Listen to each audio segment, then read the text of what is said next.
DC here, joined alongside by Jackson Hole local, 21 years to be exact. Yeah. And former professional snowboarder Jeff Moran. How you doing today, Jeff? I'm well, DC. I'm stoked to have you guys, Red Bull, everybody back this year, third year of the Kings and Queens here in Corbet's Couloir. That's right, yeah. Third year here of Kings and Queens and Corbet's, and what an amazing venue this is. Let's talk about Corbet's here on Rendezvous Mountain, one of the most iconic features at any mountain in the world. Yeah, regularly rated and voted one of the steepest, gnarliest, most extreme runs in all of America, possibly even the world.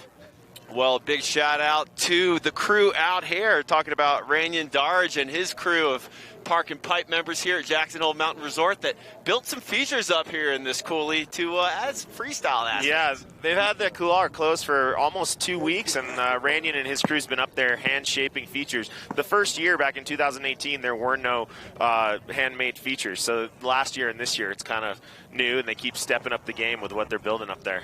Absolutely. All right. Well, you can see the countdown clock up there in the left corner, but again, third year of this event. Last year, 2019, Kings and Queens did not disappoint. What an epic year it was with epic conditions. And for more action from last year's Kings and Queens of Corbet's, let's check out this package. Top of the morning, Travis Trice here, reporting live, second annual Kings and Queens of Corbet's. And people are about to go full send. Hope you're entertained.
Last year was Trevor Kennison, of course, first sit skier to ever drop into Corbett. Unbelievable. Absolutely unbelievable. We'll be checking in with him later. He's not competing today, but he is here in the house. All right, well, like I said, third year of this event.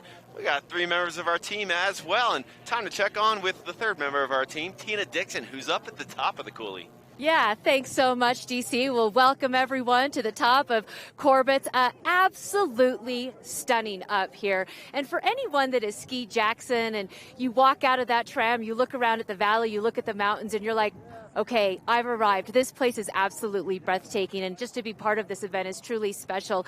Now, in terms of the weather right now, it is chilly. It's about -3 to 0 degrees with a wind chill factor. In fact, that wind is about 23 miles per hour. Now, the good news is I spoke to the ski patrol, and that wind is coming from the northwest, so it's depositing snow into Corbet's, which is actually softening some things up. And the athletes got up here about 8:30, 9 this morning, kind of peaked over, started assessing the conditions, assessing their line, throwing snowballs, trying to figure out what they were going to do.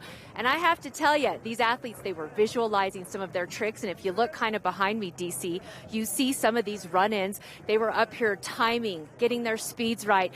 And we've got some big jumps coming off of this Corbet's at the top, guys. Right on. Well, thank you very much, Tina Dixon. Definitely stay warm up there, looking like an Eskimo up there. Yeah. Tina definitely prepared for this event, though. She knows what's up with the winter time. So, once again, we have got 24 athletes out here. We're going to break this down for you the way this is going to go. It's a 2-run format. They don't have to take both runs if they don't want to, though. No. If they lace that first run, they can bow out at the second. Yeah, so we've got a set drop order for the first run through of all 24 athletes, and then whoever wants to come back up and take a second run, it'll kind of be a random drop order. We've got 9 women, 15 men today, and it's a mix of skiers and snowboarders on both sides, and all of the competitors are competing together. So women judge separately from the men, but the skiers and snowboarders together. And the way we determine the drop order, this was really sweet. You were there the other night for the athlete welcome party. There was a lottery to see who got to drop first. Total lottery with the full lotto machine, and we had Kate Zelliff, the 2-time Queen of Corbett, who drew the #1 ping pong ball. So she's dropping first today, followed by another vet of the Kings and Queens, HANA BEAMAN. Then we've got Veronica Paulsen, Sander Hadley, Jake Hopfinger, Tim Dershey, Hans Midnick, and Madison Black lead around at the top 8, or the first 8. That's right. And then you got Lucy Sack, PARKIN COSTAIN, Marissa Krozek, Zoe Vernon, Rylan Bell, Cooper Branham, Ariana Tricomi, local boy Cam Fitzpatrick. Yeah, we've got a few locals in it today. It's great. Stinius Skotskift, Carl Fossved, another familiar face here at Kings and Queens. We've got Kinger, Rob Kingwell, Forrest Gilson, Grant Giller, Sam Cooch, Ashley Babcock, and we'll finish off with Mikey Marone. That's right. And those were all the judges for the event as well. There are no judges. This is a rider-judged event, and they're going to have the rider judging party out here this weekend. Saturday, you'll be able to find out who won. But let's get underway with this. Let's get to the top of Corbett's here. I'm excited. We're ready to kick this off. The 2020 third year here for Kings and Queens of Corbett.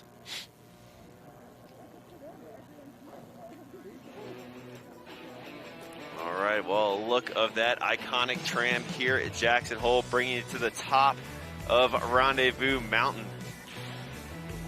We'll be kicking off with Kate Zella first. As we said, the 2-time reigning queen of Kings and Queens of Corbett. She's hoping for a 3-peat tonight, or today. Originally from New Hampshire, my old stomping grounds, and been out in Jackson. She was a... Let's hear from Kate.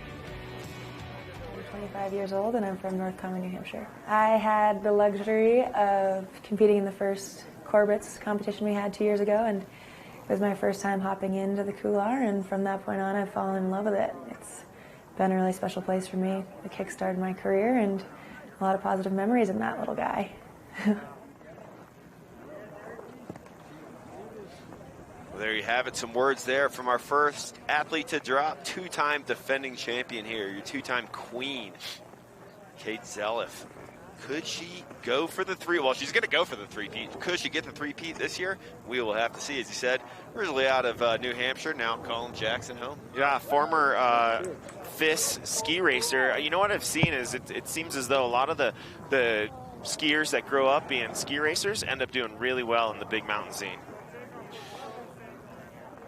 You know what I think is really cool about the event, too, is that the competitors don't have to drop at a certain moment. They kind of get to work their way into it. They've got their time limit or their time zone, and they get to go when they want. It's not like 3, 2, 1, you have to go. So it gives them a little bit of comfort zone up there and kind of get their head wrapped around what's about to go down.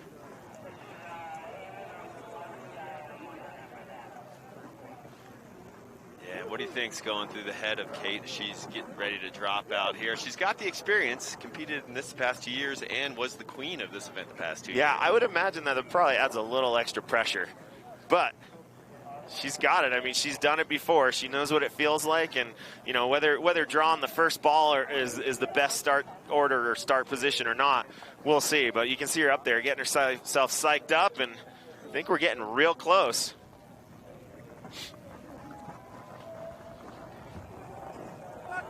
All right, 10 seconds. She is on course.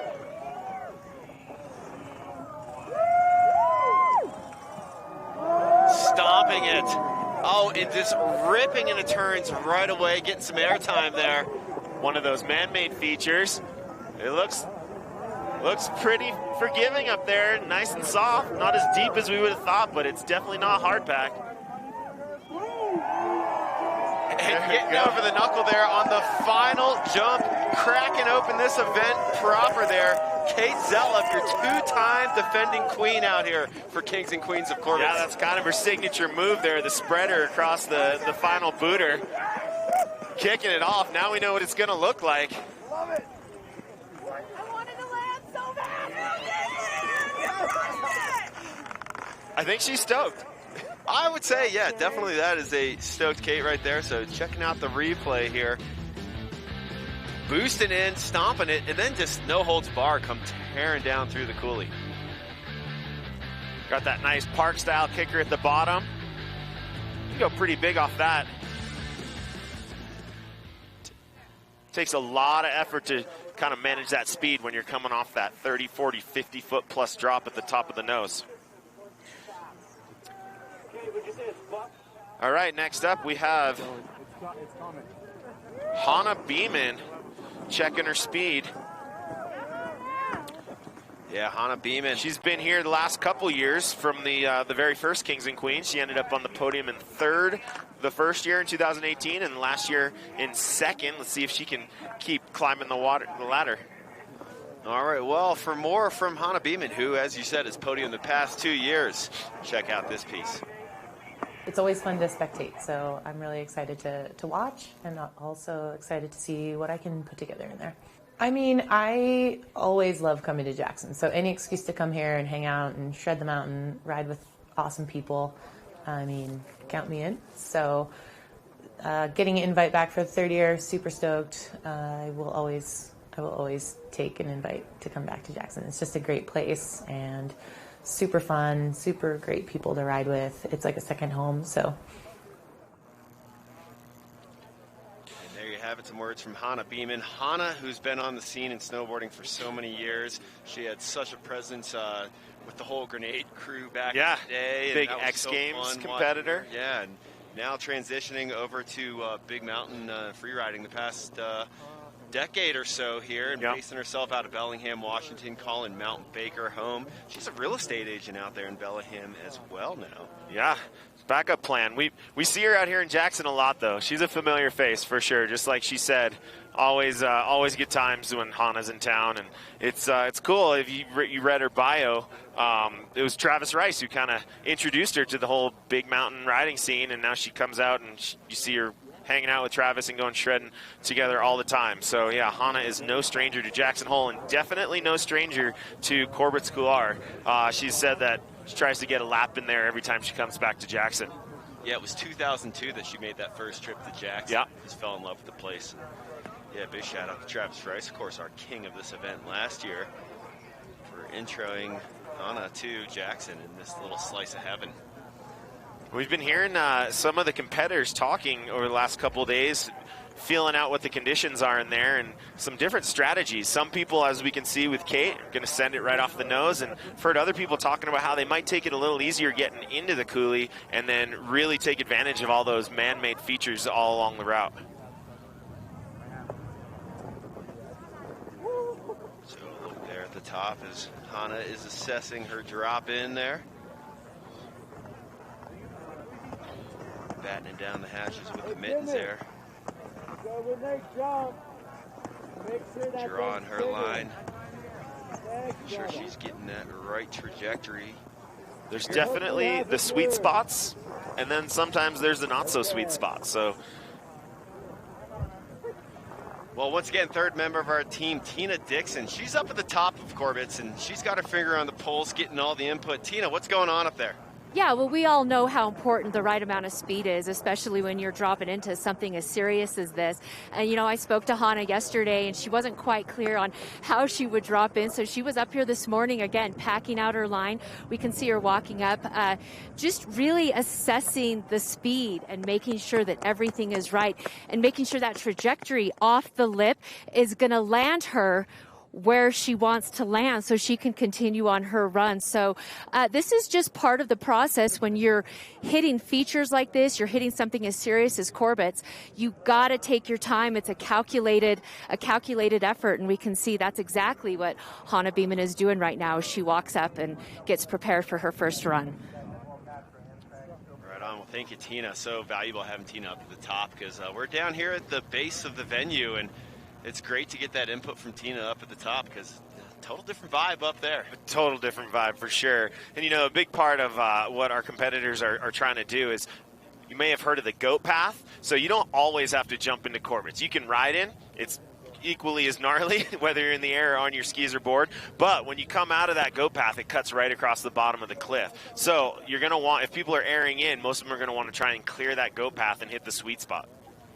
And seeing Kate Zella's drop there, she aired in right off the nose, and it looked pretty soft. It wasn't, you know, neck deep on her landing, but it looked pretty soft and forgiving. And we'll take a look here of Kate's drop in. And yeah, plenty forgiving. The snow looks good for sending her into Corbet's out here. Yeah, right back into that left side hit, man-made hit. So we've got the west wall. That's that big rider's left wall there. Some of our competitors may actually drop off that. That's a line that's in the competition. First year, we saw Jeff Ledger, a.k.a. Dr. Huckenstuff, do the lawn dart off that. It was that definitely gained him some internet fame doing that for sure. Quite a few different options, though. And we talked about the snow that you guys got last week. That helped with conditions for the landing. And, again, buried some of the features that Ranyan and his crew had to build, but they came out and busted butt and got everything dug out and ready again in the course of 3 days. But winds were forecasted out of the north yesterday, which really doesn't favor Corbet's, but they were actually a little out of the southwest this morning, which did give it a little bit of a fresh wind load. Yeah, we were talking to Ski Patrol this morning, Pete Jenkins in particular, longtime patroller here, and he was saying that kind of got lucky on the wind shift. It blew some snow in, and it's actually looking a little bit cleaner and smoother than it was yesterday, especially after they all got in there and were checking it out. Looks like Hana's up in the start. Strapped in. Ready to rock. Vision in the grab there. Grabbing front side there. Visualize. It's all about the visualization. That and the really strong quads. Yeah, stomping it out. It's average about a 45-degree pitch. Of course, that head wall getting into Corbet's is vertical there with that cornice. More of a 90-degree. But once you're in there, about an average of 45-degree angle there. And it looks like Hana really getting ready to the drop time here. Even though she's done it a couple times before, I'm sure the nerves are still on a, like, peaking on a 10 right now. Yeah, I mean, you're not seeing your landing until you're on the edge. On the takeoff. Yeah. So just looking off into the abyss, and looks like we are ready now for Hana BEAMAN, one of the legends of snowboarding, about to drop. Hana has dropped.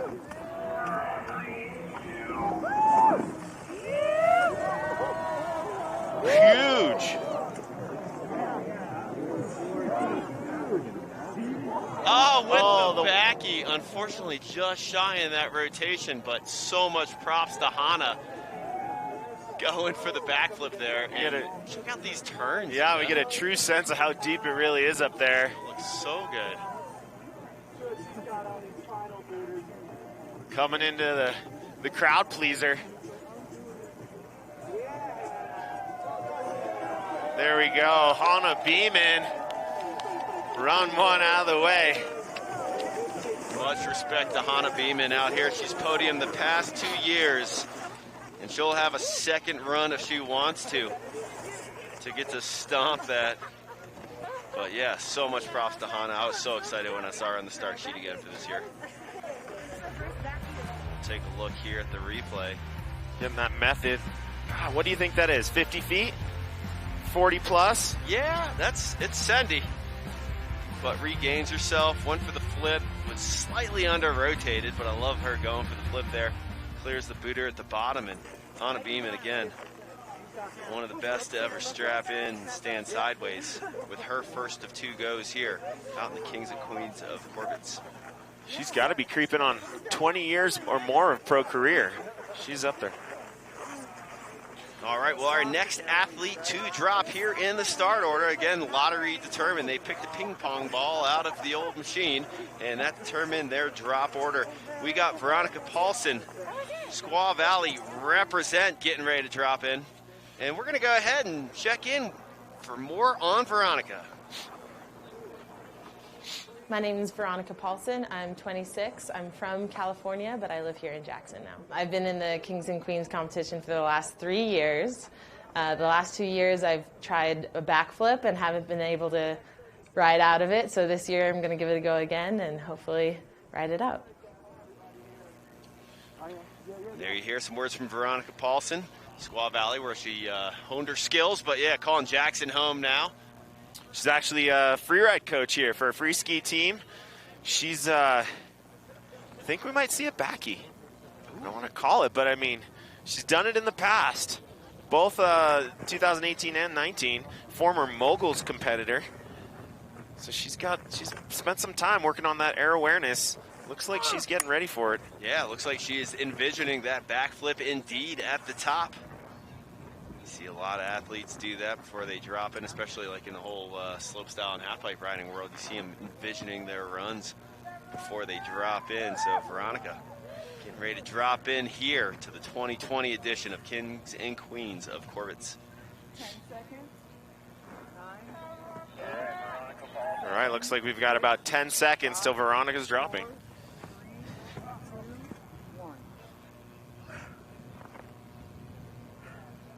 3, 2, 1.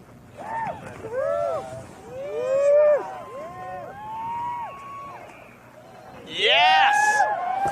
Yes! Oh! Veronica stomping the huge backy into Corbet's. Veronica Paulsen, she's been waiting for that for 2 years. Claiming it, and rightfully so. So much respect. Yes, Veronica. She is so fired up. The stoke factor that she must be experiencing right now. Oh my goodness. I think the crowd here intensely Bulls pretty stoked for Veronica. How could you not be? That was textbook. So slow. Getting congratulated by our reigning queen, Kate Zelliff. I cannot wait to see the replay of this backflip in. It is amazing. The heck out of it. What do you think? You think she's going to take her second run? I don't know. I mean, look at the landing on this. So slowly rotated.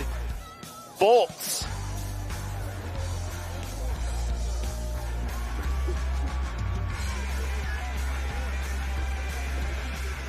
Yeah, Veronica has been working on that. There's not many women that have backflipped into Corbet's Couloir.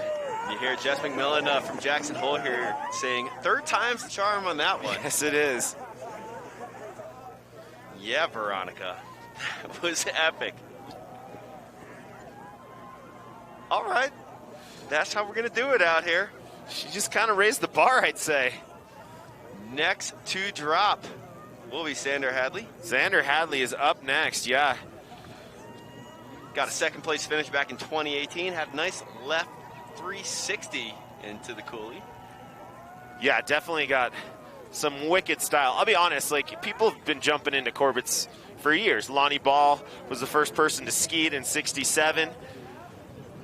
And we had Joe Laro, who sent it, probably bigger than it's ever been sent back in 1979. But I never thought that we'd actually see Corbet's turn into essentially what is a slopes, kind of a big mountain slope style contest. It's been amazing to see people sending doubles, backflips, all kinds of spins, 7s, taking off switch. Pretty excited to see what the rest of this day has in store for us. All right, well, for more on Sander Hadley, check this out. My name is Sander Hadley. I'm 27 years old from Pocatello, Idaho. My first year I took 2nd. Last year I took 5th. And being around this many people with similar mindsets on things, it's really fun to kind of compare what's going on and who's doing what, and really makes it a special event that way. All right, there you have some words from Sander Hadley here. Again, 2nd place back in 2018. It's coming over from Pocatello, Idaho. Not too far from Jackson at all.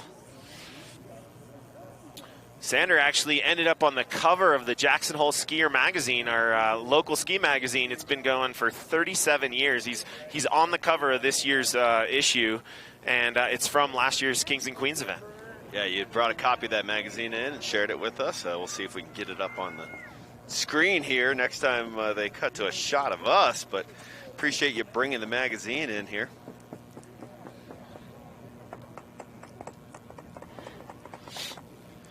So about 1 minute to drop out here for Sander Hadley. 4th athlete to go. This will be our first gentleman we see drop in. We've already seen, again, a lot of redrawing, so completely random order out here. But 3 ladies starting it off proper, and Veronica Paulsen really doing it proper with that huge backflip in.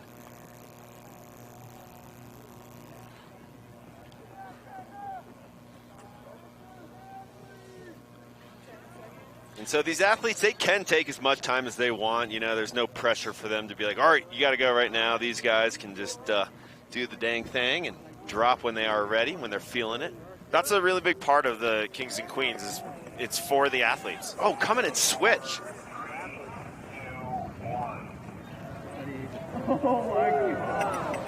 And Sander holding on to it, and then the flat spin.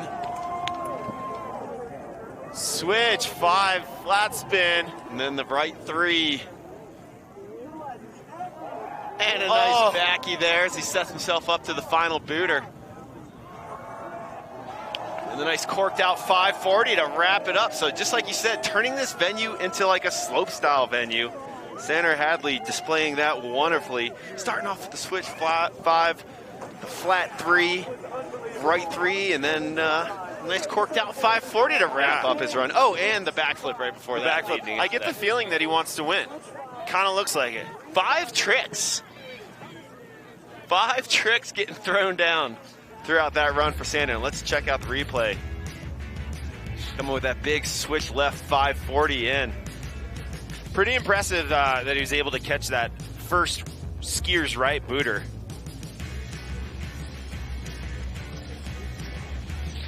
Wrapping it up there with a corked out 5 to wrap up his run. Sander going ham there on his first run. Will he take a second one after that? We'll see. Yeah, that was pretty solid. Stayed on his feet. But I guess you can always go bigger. You can always add a rotation. All right, well, next to drop, as we get a great view there of Corbett's, will be Jake Hopfinger from upstate New York originally, now calling Bozeman, Montana home. This is his debut here for this Kings and Queens of Corbet's event. First time competing in this event. 22 years old, one of our younger competitors.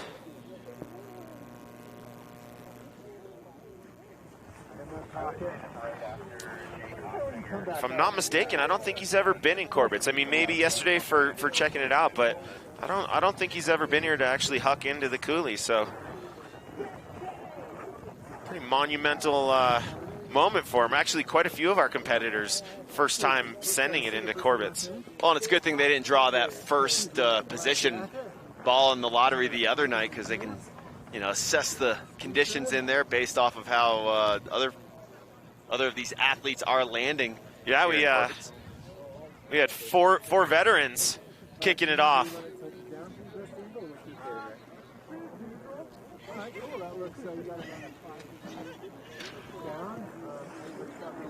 Sure.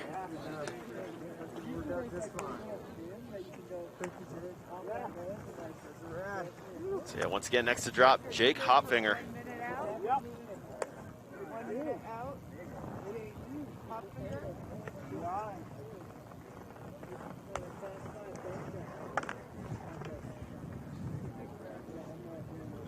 Well, we got a special guest down here with us. We're going to go ahead and check in with Veronica Paulsen, who, well, is just going to join us out here. Veronica, how stoked are you to get that backflip stomp? I am so stoked. It's been 3 years in the making. I've been trying it, practicing a lot with my buddies.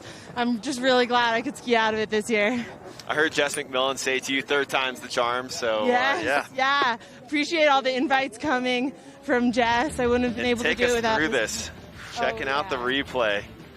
The snow was just, perfect snow, perfect conditions. I'm lucky I drew the 3rd bib, so I got to go early when the snow is still fresh. Yeah, everything lined up. Yeah, it looks pretty soft in there, so not too shabby for conditions. Look at that. Another Fun to look see there it from the other angle. Yeah. Solid landing. What I knew. It took me a couple turns to know. Here we go, Jake Hopfinger dropping in. And Jake stomping a big backy in. And the nice Lincoln loop off the booter there. Thank you, Veronica Paulsen, coming in and checking in with us. Jake Hopfinger right now. Huge backflip. Oh, holding on to it. Oh my goodness, what a recovery that was. I thought he was going to pack into the takeoff of the final booter there. No way. But Jake Hopfinger hanging on to it there, sending a huge backflip, using just the run in there is like a transition. Yeah, two backies. One off the nose, another one down lower in the run off one of those hand-shaped features. Here we go, replay. Oh, the double. It was a double. The double in. We looked up just in time to see him coming around from the second of that. So the double backflip in. What a beast. And they're holding on to it, almost packing into the one of those takeoff. Little Corbett snow snakes grabbing his ski, but he didn't let him have it. Jake Hopfinger, welcome to Kings and Queens of Corbet's first year competing here. And mellow, starting off with a double backflip in. First time hucking into Corbett's and goes double. All right, wow. Take a deep breath here. I wonder what the energy's like up top. Let's see, we've got Tim Dershey coming up next, originally from Alyeska, Alaska. Now Colin Jackson Holholm, regular face in the TGR movies. Was just up in Kicking Horse, competing on the Freeride World Tour.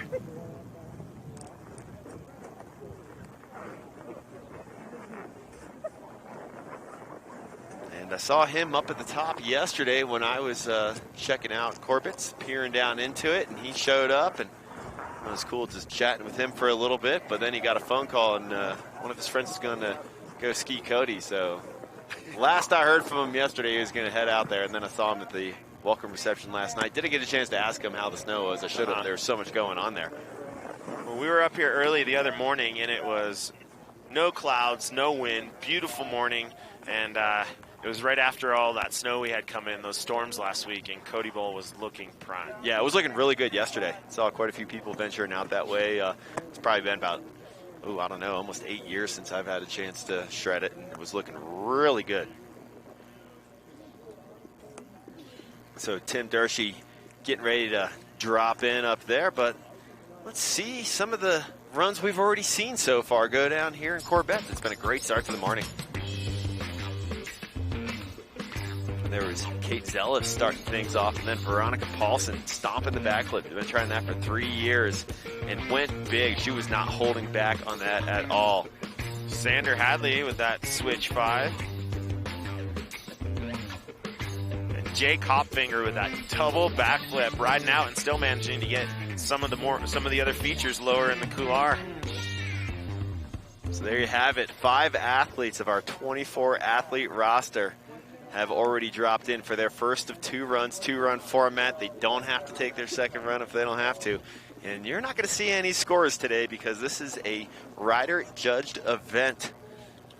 I think that's one of the coolest parts about this whole event. Like it's as Jess McMillan said, she had a whole opening statement the other night, and it's all about the riders. It's like they don't have to go at any certain point. They can kind of take their time. It's rider judge, and they get a lot of content out of this too.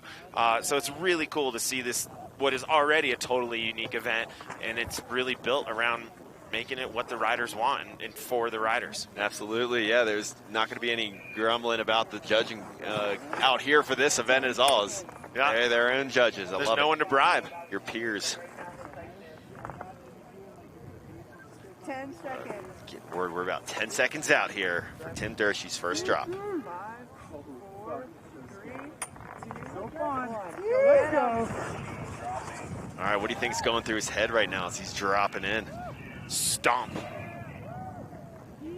And a big left 3, aiming for that transition there on the skier's left side, looking down in. That did look like a steeper transition, holding good snow. That's that indicator rock, the first one he hit up there in the middle of the couloir. That's where Ski Patrol keeps an eye on to know when the couloir is ready to open. They need about 70 to 80 inches of snow. Yeah, Tim Dershey. Tim Dershey having his first go out here now. Calling Jackson Hole home. Member of the team here at Jackson Hole. Yeah, he's on JHMR's athlete roster. Again, a regular face in TGR. He not only films with them all year, but then spends the off season traveling with the movie and going to promote the movie. Take a look here, getting that left 3 in, trying to find that good transition over on the skier's left side. Gets a little hung up there with the landing. Nice bit of a Lincoln loop there. Styling out the final hit here down in this Kings and Queens of Corbet's venue. You know, that little transition at the bottom of the west wall, a lot of times that's the best landing. That's kind of where all the snow accumulates. Creates this little tranny ribbon right up to the wall. And not that I'm going to be the one to do it, but honestly, like if you go up there and look at it, it almost looks like someone could wall ride down the west wall and catch that transition at the bottom. I was talking about that yesterday, looking at that. I was like, oh, I was ready for a wall ride, actually joking with Cam Fitzpatrick the other day. Yeah. And I was like, dude, just wall ride into this. All right, here we go. Hans Minnick getting ready to drop in and doing some last minute adjustments. But for more on Hans, let's hear from Hans Minnick. I think this week is going to be very interesting. The one thing that I don't think a lot of people realize is like the first year when I did this, there was no features. So this is my first year doing this event with features all the way down the run. And coming from a slopestyle background, I think it's going to be pretty fun and very entertaining at the bottom, to say the least. And there you have it, Hans Minnick. We talked about this earlier in the show. Hans, his first year here 2 years ago, there was no features that were built in it, and he drew the first drop from the lottery. On his birthday. On his birthday, so there you have it, yeah. Hans Minnick. He was the first person to drop in the Kings and Queens of Corbet's event ever. Big shout out to Hans's brother Nils as well. Such very talented snowboarders, and I've had a chance to ride with those guys a few times, like back in the day too. And yeah, they're so skilled on any terrain that you put in front of them, whether it be rails, jumps, or big mountain, which they've been showcasing really over the past few years. Yeah, Hans has been coming out to Jackson and filming with some of the guys here. I know he was out filming with Cam Fitzpatrick the other day for they've got a project going on called This Is Us In, and been doing some stuff out in the side country here at Jackson. But yeah, Hans and Nils, those guys have been around for a while. Like I remember when they were the little Groms out in Vermont, and then now working their way up into the big times in the snowboard industry. Yeah, and Hans, he spent a little bit of time out in Salt Lake City, but now calling Tahoe home, so no shortage of free ride options out there in the Tahoe at all for Hans Minnick. Is looking up here at the top. Hans queuing up some music. A big fan of oatmeal. He was telling me that he went on a 20-day trip to Europe a few years ago and brought enough oatmeal with him to have breakfast 5 packs a day for all 20 days. That's insane. I do like oatmeal, though. It's a good breakfast. It sticks to your bones in the morning. Totally. Nice and quick as well. Hans, his energy. Yeah, that's full zen right there. I like it. I'm a big fan of the sun salutation on mornings before I drop in, especially on Pal days. It's like he's centering himself. 3, 2. He looks pretty calm. A lot of people are up there getting themselves really stoked out. Yeah, Hans. He's mellow. Here we go.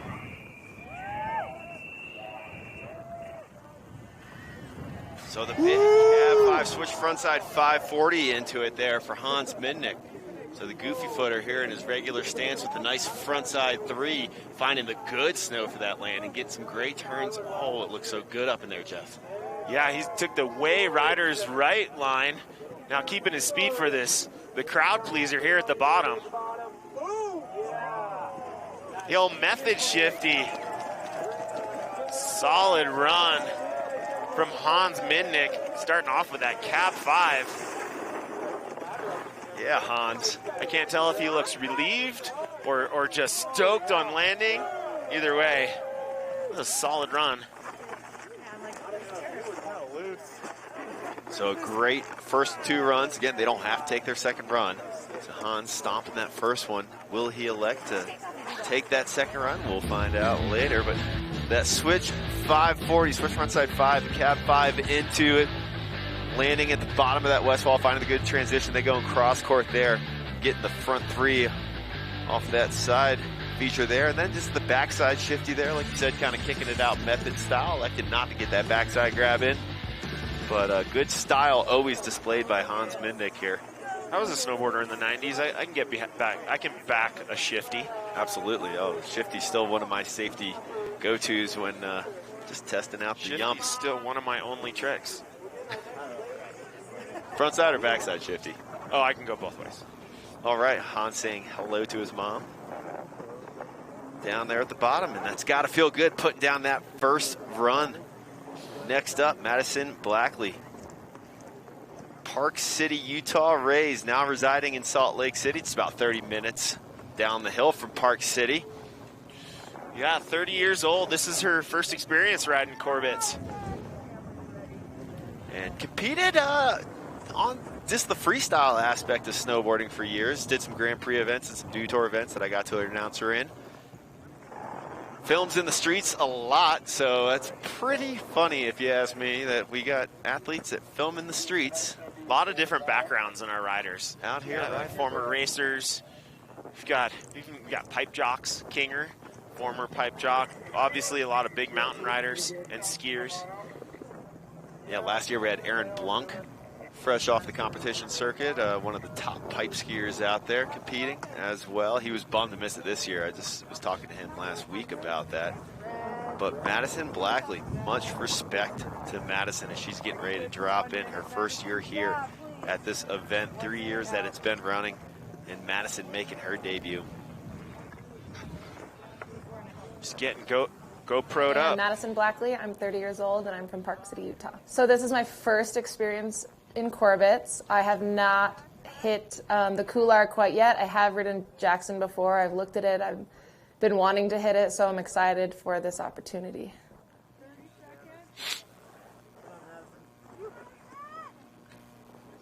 There's some words there from Madison Blackley. So as you heard her say there, she's never hit Corbett's before.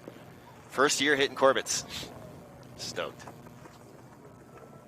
Warming up those quads. Actually, yesterday she was telling me she was really going to try to book a massage last night. She was dealing with a little bit of stiff leg there. I think it was that left leg that she was referring to, her front leg out here as the regular footer Madison Blackley dropping in for her first time into Corbett's. Here we go.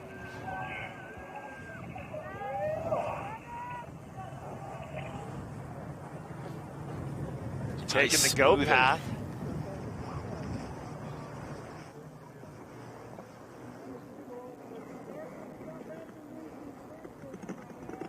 A nice frontside grab off that cheese wedge.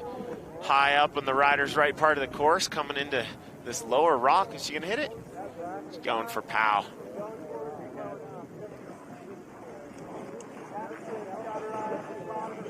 Yeah, snow is looking good in there. Madison coming into the final booter. There we go. Yeah. Big frontside 3, catching that tranny. Right on, Madison Blackley there with her first time into Corbett's. Welcome to Corbett's, Madison. Breaking the seal. Crowd here intensely, Bull was into that. The crowd pleaser booter at the bottom. It's really so cool how they've incorporated all these park style hits into the natural terrain. So a smooth run here as we're looking at the replay for Madison. That's frontside 3, getting the frontside grab in there. Lands a little heel heavy and washes that out, but it's a nice big jump to throw a front 3 off of there. Nice work, Madison.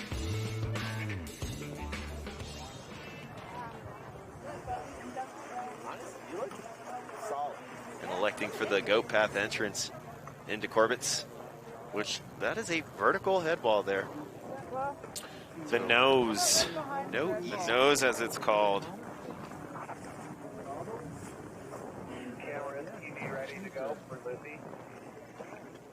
Lucy Sackbauer, full name there, coming over from Sun Valley. Not too far from here. Yeah, born and raised in Vail, Colorado, not too far from where I reside, but Sun Valley is home now. She is an emergency and post-anesthesia nurse, giving back to the peeps.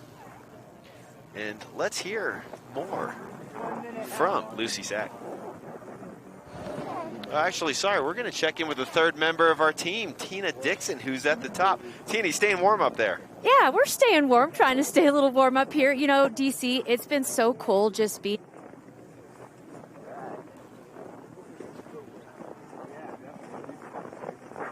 And wonder if the battery in her microphone maybe just zapped from all the cold up there. I saw a -15 for the wind chill, actually, when I clicked up on top of the Rendezvous Mountain here. -15 was the wind chill that I'd seen in the forecast for today. And we were up there this morning getting off the tram when the sun was coming up. What a beautiful sunrise that was. But it was brisk up there. And feeling the wind chill down here even. It feels like a negative wind chill down here. It's a little exposed up there at the top of Corbett's for sure. There's some of those smaller trees, but pretty wide open. Looks like Lucy Sackbauer is dropping in.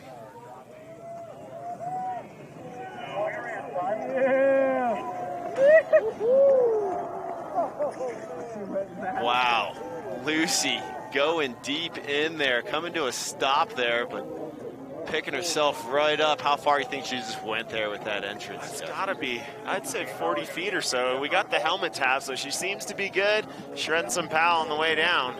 Run's definitely not over, but I mean, it's hard to go anything less than 30 or 40 feet.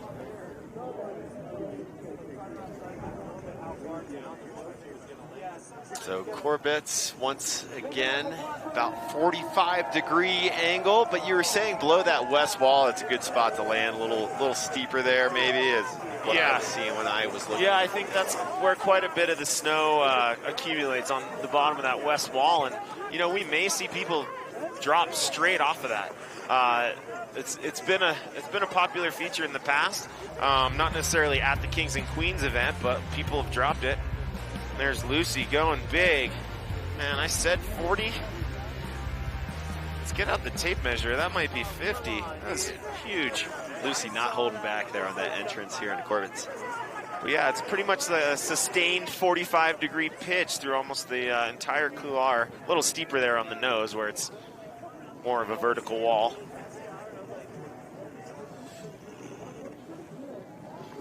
Next athlete getting ready to drop. Parker Costain, our 10th athlete to drop, 24 athletes total here. And Parker's only been in Corbett's twice, and it was when he was competing out here the past couple years. And let's hear more from PARKIN Costain. Yeah, I definitely think this year is going to be different than the last few. The conditions are definitely not quite set up like they have been before. We've got a lot more kind of like firm snow, and kind of everything is going to be a bit more of a charge than it has been in the past. Not as much of a huckfest. PARKIN Costain, originally out of Whitefish, Montana, grew up with Maggie Voisin, who's a U.S. slopestyle team member that I announced in a lot of slopestyle competitions. He's got some pretty big accomplishments here. He's 2015 TGR Grom Comp winner, 2017 Quicksilver YG Ski winner.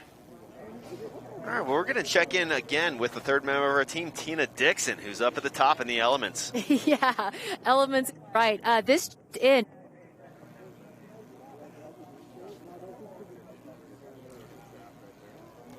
And it's an extreme environment out here, so getting some technical difficulties out here in this extreme environment, that's going to happen. Definitely a challenge working in these elements out here. So we'll get more from Tina up there. I always love the insight that she brings. Tina, the veteran sideline reporter for all things action sports. Yeah. Finger on the pulse up at the top. Can't wait to hear what she has for us. All right, well. 20-year-old PARKIN Costain. He's got the GoPro on his helmet, getting ready. I'm sure we'll be seeing some of that POV footage coming out in the next few days. About under 1 minute before PARKIN is going to be dropping. Nice view from the top there. Get to see the whole crew down in 10 Sleep Bowl. Wow. People seem to be into it, DC. Yeah, that's one thing I remember from last year. Definitely a lot of people coming out. I was an observer of this event last year, and it was a good time. The vibe was live down here at the bottom of Corbett's. Yeah, people are definitely coming out. I think it's a good day to play hooky from school or work in Jackson Hole. I also think it's really cool. What if you're just here on vacation and had no idea that this was going on? You just decided to get off the sublet lift and cruise over to sublet or 10 Sleep Bowl, and then all of a sudden you come upon this party. I would say you timed your vacation right. All right, here we go. Parkin, dropping in. Yes, nice delay, double backy in. The air awareness from Parkin. And another backy. Just flipping his way down this coulee into the left three. 3 hits, keeping his speed for the crowd pleaser. And a huge flat 3 with the Japan grab, finding beautiful transition on the final hit. Parking COSTAIN, he seems to be pretty pumped on that run. How could you not be? He spent more time in the air than he did in the snow. All right, PARKIN COSTAIN doing it proper out here. And I cannot wait to see the replay of that double backflip in. Just took his time with it. That was beautiful. And check this out. Look at the air awareness. Almost looks like it was sped up a little bit. I feel like I was watching it in slow motion live time there. Here's a look from the bottom of it. So relaxed and just couldn't have possibly been a cleaner landing. Went right into the setup for this next backflip.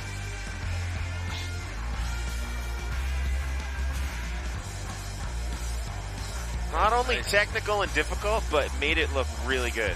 Yeah, I love the Japan grab on that flat 3 at the end, letting that style just show there. PARKIN COSTAIN, let them know. I think one of my favorite parts about Kings and Queens is just watching the competitors come into the finish corral and how stoked all of the other athletes are for them. Hugs, high fives. It's just such a good vibe down here. I know the temptation to rip off the headset and run over and give them a huge high five, Jeff. Leave you hanging in here. I'm not going to do that. We'll have to pull some of those guys over here in a little bit and get their first-hand account. Next up, Marissa Krosvik. Mount Bachelor, her home mountain, just outside of Bend, Oregon. For the past 8 years, she's been a wildland firefighter. Yeah. Much respect. It's a cool part of her resume, studying aviation to be a fixed wing pilot too.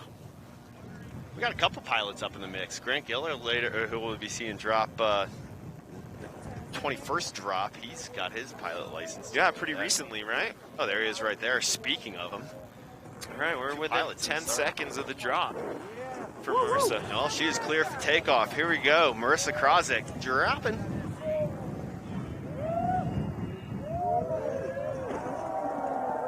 Reaching back for that melon grab.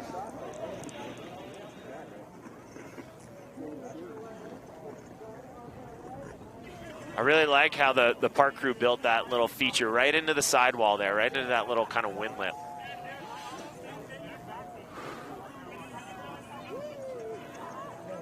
Mount Bachelor, Oregon represent. Marissa coming in to the final booter.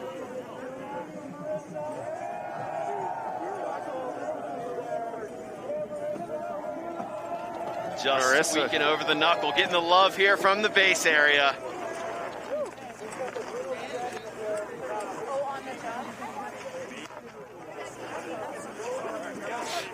Checking in with Madison Blackley, giving her some hugs down there.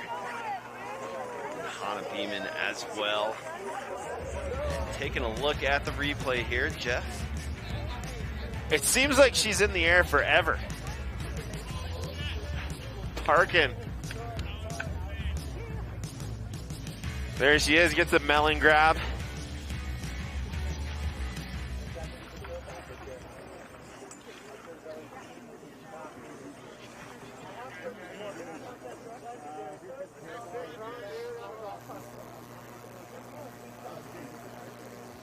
You got the top-down view there from Corbett's. Really cool perspective right there, seeing all of our athletes up there looking into the coulee. Get to see everybody down here at the bottom with DC and I. looking on up. It's nice right here on site. We've got the 3, 2, 1 countdown, so we know exactly when all the competitors are going to be taking off.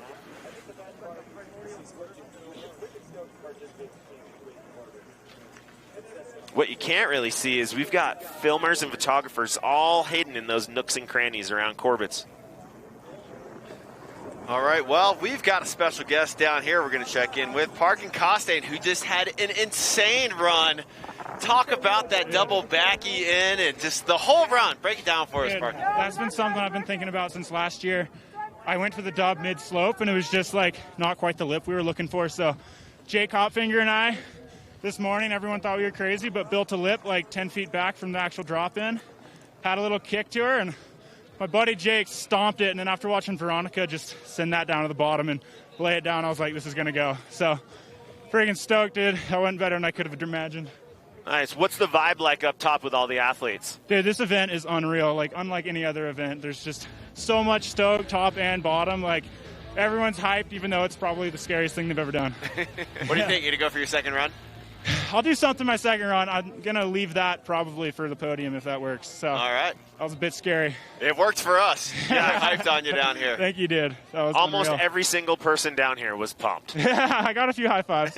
I'm sure. Well, I wouldn't say there was anyone disappointed, but no one. That was beautiful. And just the air awareness there, you were just, it seemed like it was in slow motion. You were very delayed with that double. It felt slow, dude. Like, I spotted, but then it was still like a solid probably 50 feet down to the landing. And like, that was last year just singling off the top. It was almost the same feeling, kind of just floating it down there. And this one just one flip before that. Did you have the rest of your run planned out? Or I had, and I actually almost under-rotated just that simple backflip on the second hit. I like went into it slower than I was thinking, and then, but stoked everything else went together. It was kind of windy down low, but athletes are ready to send, and everyone's stoked. How's the wind holding up top? A little gusty. We're kind of bummed on the clouds, but oh, it looks like it is. Oh, here we go. Next, Zoe Vernon just dropped.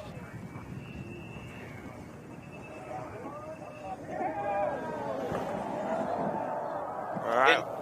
We are PARKIN, just Zoe from Vernon. the athlete perspective, what's going through your head when you're getting ready to drop in? You know, you can't see your landing in the coulee. Oh, flip. Yeah, man.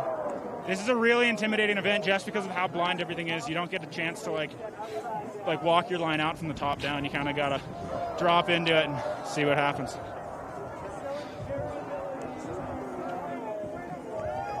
All right. Zoe Vernon getting a little eaten up in there with the some of that deeper snow. She did go upside down, though. Saw a backy. Yo! That landing's firm down there. They groomed that.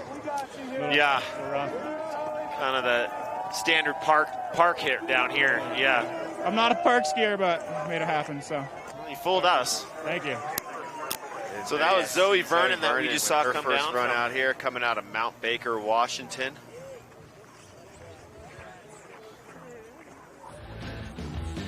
She spends her summers fishing in Alaska. Heard a lot of people doing that. Stack some cash and then spend your winter going to play, film. Going for the flip there in the middle off.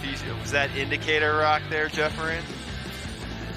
I think the one up higher is the indicator. The wind definitely got her on that last hit. It's gusting down here.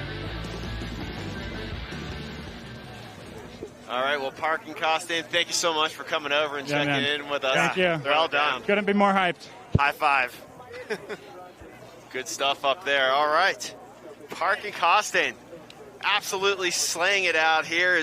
Well, we've seen 12 athletes go, half of our field out here so far. Already. Their first of 2 runs. Yeah. And we'll be back with more action out here for the 2020 edition, the 3rd year here of Kings and Queens of Corbet.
Welcome back, everybody, here to Jackson Hole, Wyoming for the 2020 edition of Kings and Queens of Corbet, the third year of this event. And for our Facebook viewers, that was a scene from Michelle Parker's amazing show, Originate, available on Red Bull TV. The Moose, the true locals out here, you're saying you live in town, you get something to hang out in your front yard, huh? Yeah, it's pretty common. Some nights we'll come out our front door, there'll be Mama Moose and her babies out right out in our front lawn. I've seen them here on the mountain riding. But yeah, it's the real deal. And they like to hang out together. Sometimes you'll see up to like 19 moose hanging out together. Yeah, it's wild. Can't say I've ever seen that many moose hanging out. They like to chill in my hometown back in Colorado as well, but never seen that many before together. All right, next to drop. We've seen 12 athletes go, 12 more to go to take their first 2 runs. We got Rylan Bell getting ready to drop next. Rylan coming down from Alaska originally. I think he's spending his time over in Tahoe these days, or at least in the winter. But yeah, definitely big mountain rider. We'll see what he's got on the trick side of stuff. Yeah, splits his time between Alaska and Squaw, so Squaw definitely no stranger to some big mountain shredding as well. Rylan Bell getting ready to drop in, regular footer here. And here he go, is. lucky number 13.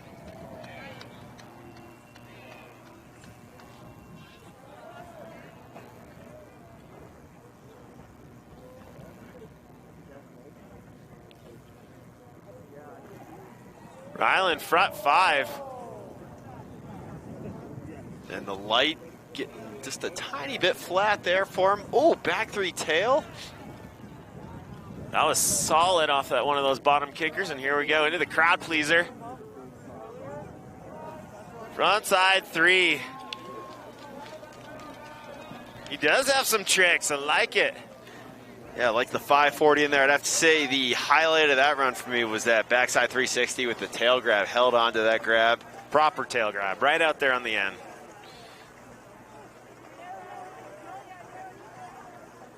Nice shot of the tram there. And last year, we came up early this morning before the athletes. Last year, when I came out to this event, I got to ride up with the athletes, and the vibe in there from all the athletes, it was just electric in there. So cool. So we look at the replay for Rylan here, going for that front 5 there with the front side grab. Just getting a little hung up on his landing, but really makes up for it here with this back 3. It's always good to see when if athletes have a bobble at the top or whatnot, that they don't just throw in the towel, that they keep riding, keep trying to put some tricks in. Another shot of the tram that takes you up to the summit here of Rendezvous Mountain. 10,450 feet elevation, just over 4,000 vertical foot rise.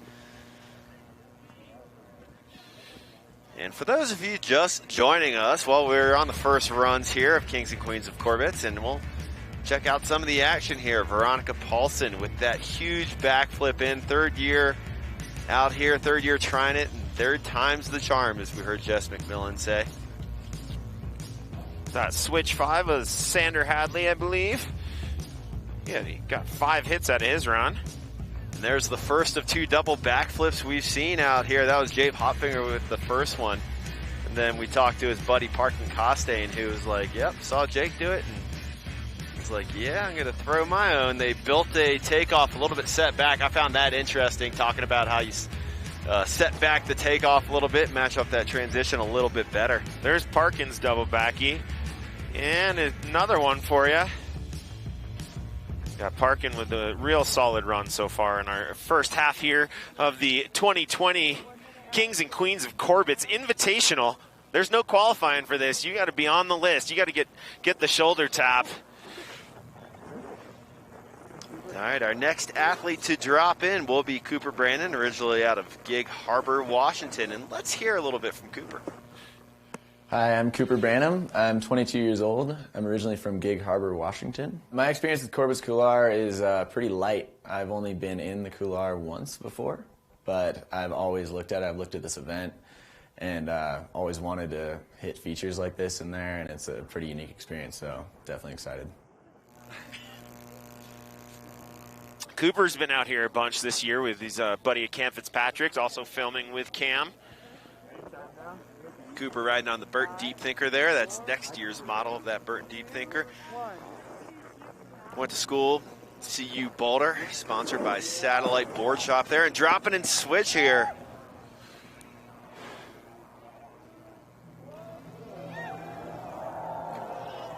Yeah, came right out of it. Switch 540 there for Cooper on the drop, and nice mute grab there. I'm a big fan of the mute grab. In the white room. Getting totally inverted. Oh, there's the park rider coming out. Finishing off strong with the crowd pleaser kicker. Well done, Cooper Branham.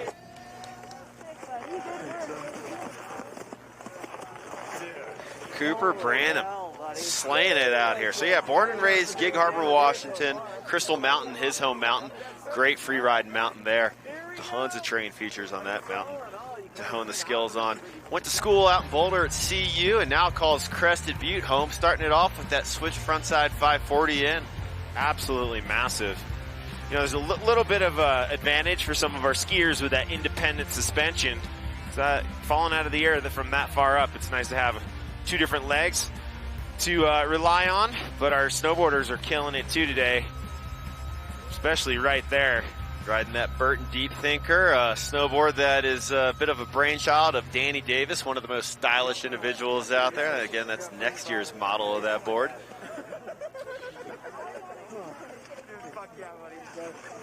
And Cooper with his first of 2 runs out here, doing a great job. Next up, we got a special one getting ready to drop. All these athletes special, but really excited to see Ariana Tricomi. Just got second place finish out at Kicking Horse at the World Freeride Tour event, and we'll hear from Ariana Tricomi. Let's hear from her right now. Right of it. And then I want to go to the right. That's fine. Yeah. Well, I compete on the Freeride World Tour, and that's such a different format of competition. So when they invited me to this comp, I was excited, also a little bit scared actually. But I think it's cool to have like a different format where there's like jumps built into the course. That's what we don't have on the tour. And the fact that it's kind of like the jury are the athletes, I think it makes it super special because it's kind of real. And I've heard the party is really good, so yeah, why not? I'm super happy to be here. And we're super to have you here, Ariana, coming out of Italy. And she didn't have all her bags show up the other day. So fortunately, she did have her skis and her boots, and I believe she said her helmets and her goggles, but her gear, her kit was not here yet as of last night. Not sure if that's her kit that showed up. They were hoping there was a couple more flights to come in last night. They were hoping that it was going to show up on one of those planes, but I really like her attitude. Sure, why not? Let's go huck into Corbett's. North Face athletes are rocking some North Face gear, so maybe her bags did show up out here. So Ariana Tricomi, 2-time champion on the Freeride World Tour. Coming all the way over from Italy. Grazie for being here with us, Ariana. And again, fresh off that second place finish at Kicking Horse last week. Red Bull athlete here, getting ready to drop in. 10 seconds. And there's, once again, no rush at all for them to drop in. It's not like, all right, you got 10 seconds, you got to go. That's what I love about this event. They're allowing these athletes to get in the right headspace. And how important is that, Jeff? She's ready.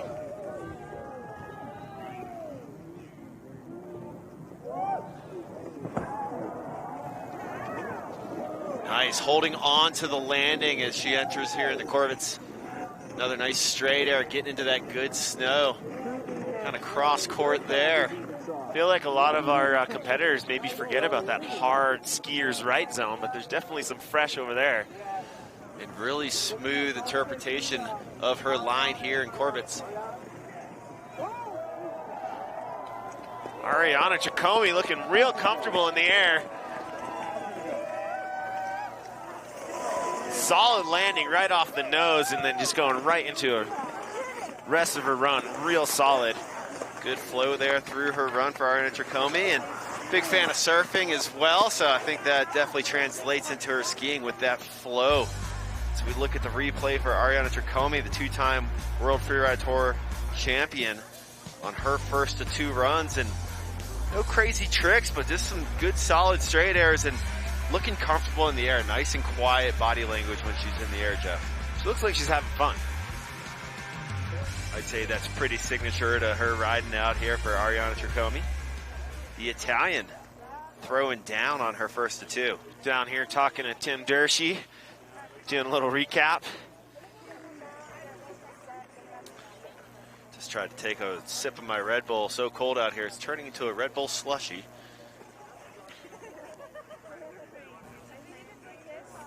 And our third member of our team, Tina Dixon. We're going to check in with her again up at the top of the coulee. Tina, what's happening up there? Yeah, thanks, DC.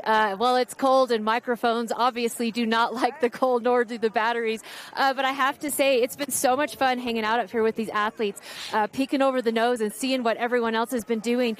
And, you know, it's been setting a tone. Some of these early competitors like Sandra Hadley and Jake Hopfinger, watching them drop, some of the other athletes looked at each other and went, well, now what are we going to do? So it kind of just set this tone and like motivated everyone. And in talking to them, I'm like, is there nerves? Is it excitement? And it's more excitement than anything. And they're also formulating their tricks, and it, you know, it's calculated up here. They want to get these tricks dialed in off of this Corbett. All right, well, thank you very much, Tina Dixon, and definitely stay warm up there. So much props to Tina for standing up there in the elements as we're feeling the wind down here, and the wind chill forecasted to be in the negatives out here today. Nice brisk day out here in the northern Rocky Mountains of Wyoming. Tetons, welcome. I'm really excited about our next rider. This guy's near and dear to my heart, Mr. Cam Fitzpatrick. I was actually a snowboard coach for close to 10 years. He and I spent a lot of time traveling around all over the U.S., down to Argentina, and it's been really, really cool to watch his career grow. He's definitely been taken under the wings of all of our pro shred crew here in Jackson, like Travis Rice, Brian Aguchi, those guys bringing Cam along for the big trips and the big filming. He was in Travis's Fourth Phase movie a few years ago, and now he's working on his own project that's called This Is Us In. But yeah, Cam, his whole family, his mom and dad, Mike and Lee, are real close, and just like such a hard-working athlete. Like, he really, really has a great work ethic and puts 110% into going out and making it happen. Yeah, Jeff, and the first time I met you was about 10 years ago here at Jackson Hole, this little slice of heaven that I always love to visit. And Cam was competing. I was here announcing the Free Flow Tour where he was competing in slopestyle, and the kid had such great style back then. Even I was like, he's going to be someone. He was working at Teton Thai at the time, where I like to eat just about every night that I was here, and I got to meet him more when I was there, get to know him more. And one of the things that really stood out to me that I loved was the story of his father, how he was a member of the patrol here. Yeah, still is. I think 30 years, give or take. That's so rad. His dad Fitz, Mike Fitzpatrick, been on the ski patrol. So, yeah, just long time Jackson Hole family. Very cool. His dad got Cam into, like, in the summers, they're both avid kayakers, and they go down and surf the lunch counter wave on Snake River. So, super active family and just, like, all around great, great people. And if Travis Rice is going to put you in his movie, you know you got to be good. Here we go. Cam Fitzpatrick dropping. Yes!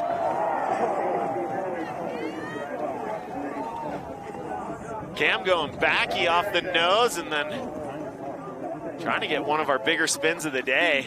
Front seven. Looks like the light's getting pretty good in there, DC. Yeah, light's definitely getting better. Nice back three there for Cam.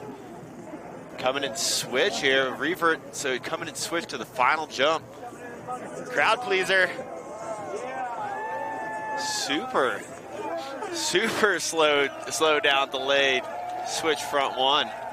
Cam Fitzpatrick, hometown favorite. We've got a few of the hometown favorites here today in Kings and Queens of Corbet. Yeah, Cam. Look, super excited to see his film project that he's working on this year. Yeah, they've been working on it for a couple seasons now, I guess. Last year it was more of a social media kind of edit thing, and this year it sounds like they're going to be putting out some longer form film. So, and looking at the replay here, backflip, getting the melon grab in and really tweaking that one out for the good style. See that ribbon right there, that little tranny at the bottom of the west wall? It can be your best friend or your worst enemy, depending on how bombed out that is.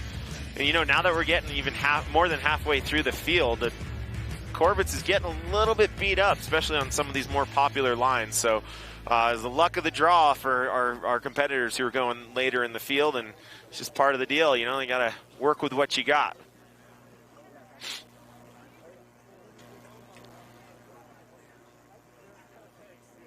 Nice aerial shot down here of the finish. Next up, Stenius Scotsgift. The only Norwegian out here, 22 years of age, getting ready to drop in. This is his first time skiing in the U.S. It's good to have him. Welcome to the States. Yeah, he's making it an international field.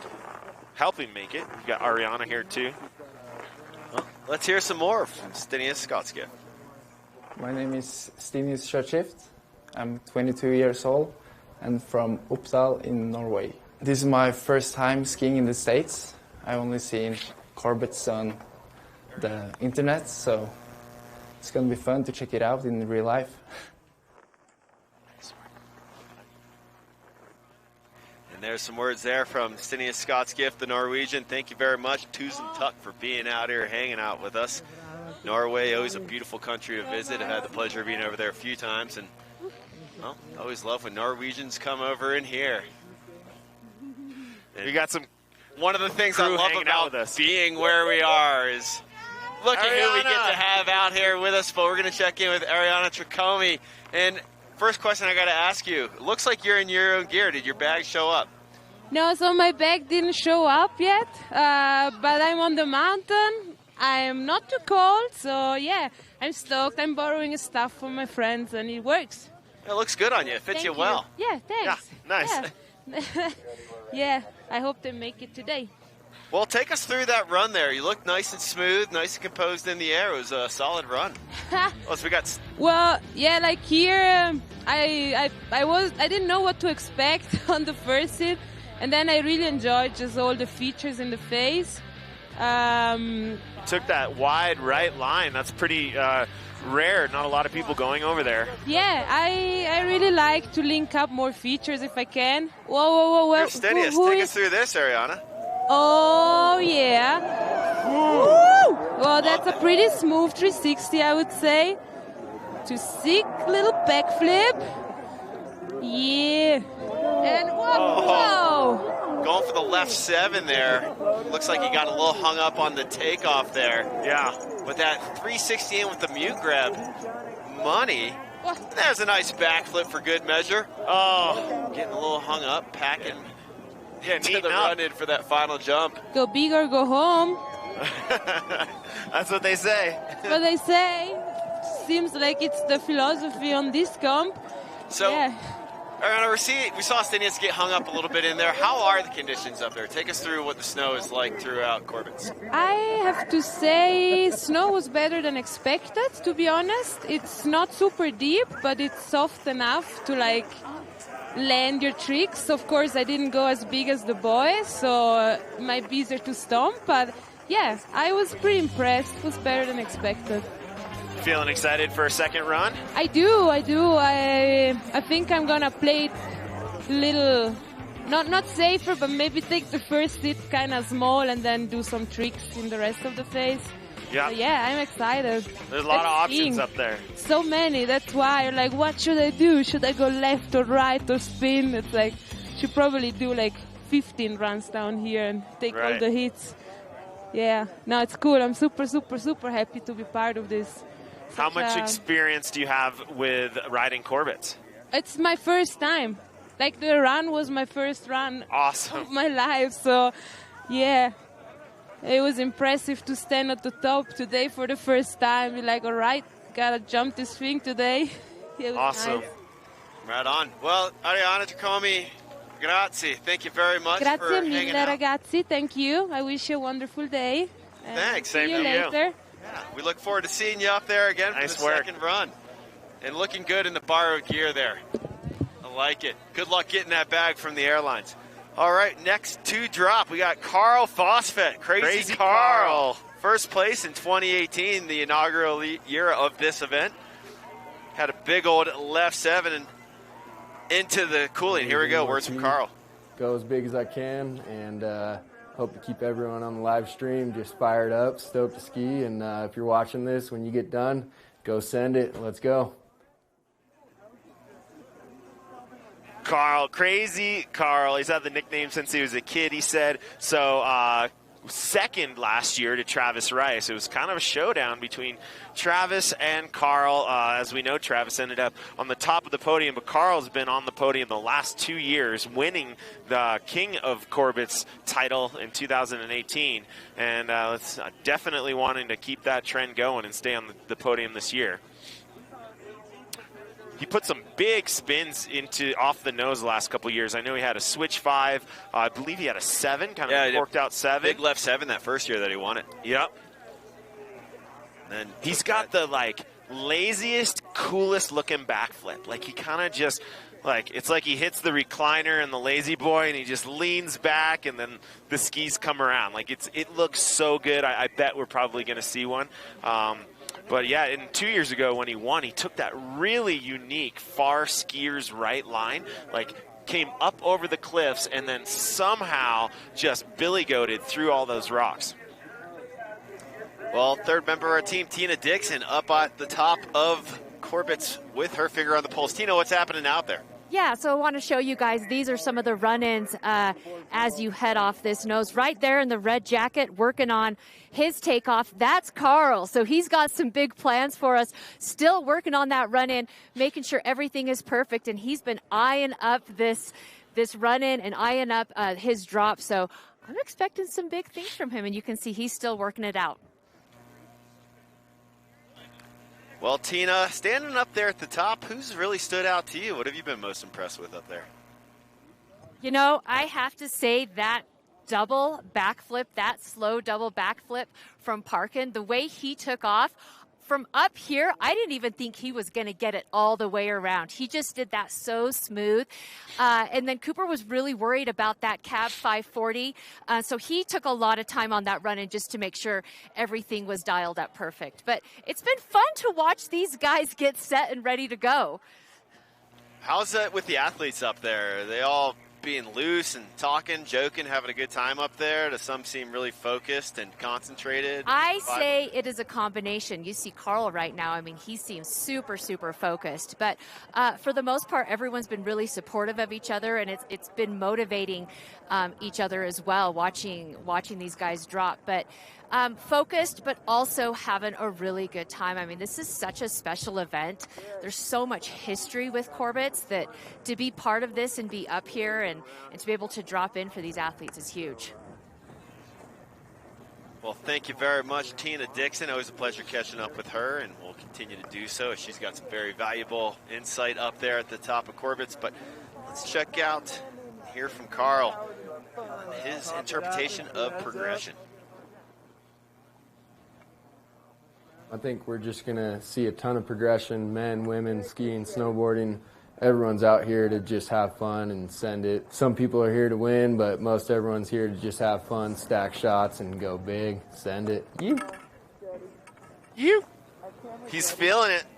Send it indeed. Crazy Carl loves to send it. Can't wait to see what he's got for us this year. What do you think? You got any predictions as far as what his drop into Corbet's is going to be here, Jeff? If I was going to predict, I'd say we're probably going to see at least a 5 maybe or 7 off the top. I don't know. I mean, he had that winning run 2 years ago. I'd almost guarantee we're going to see a backflip. I'm hoping we do. I really, really dig his style on those. But there's so many hits now, and there's so many options. I mean, once you get into the couloir, you can go left or right.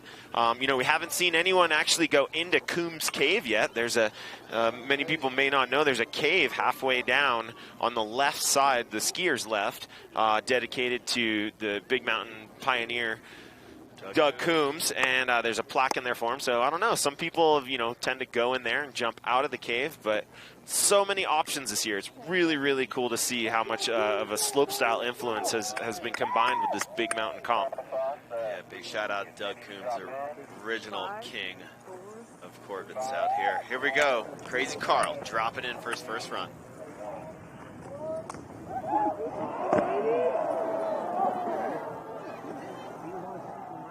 Did he just do a 900 into that? I'm going to have to look at the replay there to count Thought I saw 3.5 rotations almost. Might have been a 10. A 10 going. He took off forward, I think. 3 rotations with a 10 there. Making the 7 look way too easy. Oh, I can't wait to see this replay here for Crazy Carl. I need to see the replay. There were so many rotations. We've got some snowboard or some ski math to do right here. Yeah, I was looking up into the coulee to see with my naked eye to get the overall impression of his amplitude as he went in, and I lost him in there on his landing. So we'll take a look at the replay here. Big shout out to our whole camera staff, all the production staff behind the scenes working out here in these elements. And yeah, going for the 10 there, and then he gets bounced around, reverted. Got it around though. So the left 10, 3 full rotations there with the 1080.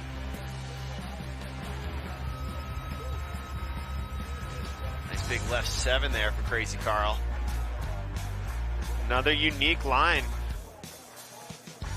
One less tooth than all our other competitors out here. You gotta pay to play.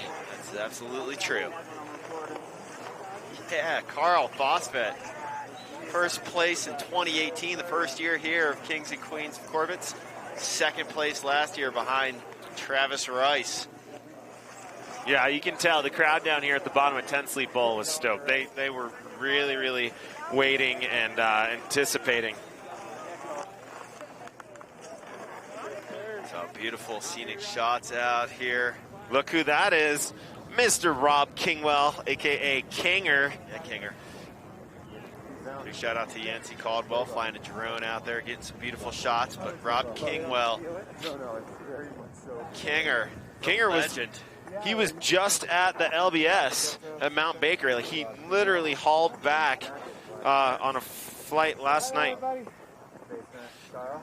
Rumor has it that he'll be dropping in on the west wall. No way. That's the one we were talking about earlier, honestly. So looking at it right now, it's lookers right. A lot of people drop it. I think you could wall ride it too. Just kind of putting that out there. I don't know that that's ever been done. I've asked around, but yeah, sounds like Kinger might be taking a really unique line off the top. And with a little bit of sun right there, you can see kind of where that snow piles up. It's just below the goat path. A lot of the snow gets pushed down into the bottom of the west wall, also gets blown in there. So it's kind of the sweet spot. But like we were talking about earlier, if it's too beat up, it can be your worst enemy. Let's see what Kinger decides to do. Like I said, he was just getting back from the LBS. He's actually won the Pro Masters division there a couple years. And I know he's really good friends with Seth Westcott, who just took the Pro division this past weekend. Yeah, big shout out to the LBS, legendary Banks Solemn out there at Mount Baker. And everybody out there at Baker, what a beautiful place. Kinger winning the U.S. Open halfpipe title back in 1998. That's when I first actually met him. And he's still going like real strong, real strong. He and I started a Rail Jam series here together about 13 years ago, and he comes out like all the time and films the kids. I mean, he has got to be one of the most stoked dudes in all of professional snowboarding. Kinger first dropped into Corbett's in 88. Is that what he said? What year did you first drop into Corbett's? Oh, good question. It was probably like 2003 or 4, something like that. 1988, I was still skateboarding. Yeah, there's a nice shot of that west wall.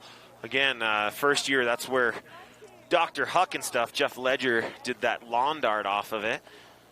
It's not one of the more popular lines, but it's definitely unique. You know, and if he stomps it, it could set him up real well to go right across the couloir and hit that first cheese wedge kicker on the upper right, skier's right, rider's right side. There's a beautiful shot there of Big Red. See the cave a little bit down there. And you heard Kinger calling out some of the shots out there. They're calling out to some of the crew out there where he was planning on heading to. Yeah, Kinger, he might be one of our, if not the oldest competitor. I mean, he just has so much heart for snowboarding. It is so cool. Like, any day that you get to spend on the mountain with Kinger is going to be an awesome day of skiing or snowboarding. He's just like, the dude knows this mountain like the back of his hand, and he's so just open and happy to share it with you. And like, no matter what's going on, the guy's always in a good mood. It's like, it's so infectious. And he's turned that into a really cool event. For the last about 6 or 7 years, he's got the Shapers Summit that he does here in Jackson Hole, and he invites out all of these free ride and PAL board brands. Some of them are really small, you know, maybe only making a few boards a year, or maybe inviting out like the big brands like Burton and Lib and having them come out with their free ride models. But yeah, the Shapers Summit has been really cool. I mean, talk about like the heart and soul of snowboarding. You just get a bunch of your friends together, and you get to go and ride the coolest boards, like hand-shaped. And, you know, you've never seen so many swallowtails on Jackson Hole at one time. But yeah, Kinger is just doing so many things in professional snowboarding. Still riding. He runs his company, Avalon 7. He's into it. Well, looks like Kinger is ready to go. So here we go. Rob Kingwell, first run here, first of 2 here for Kinger. Eyeing up the west wall. This is going to be radical.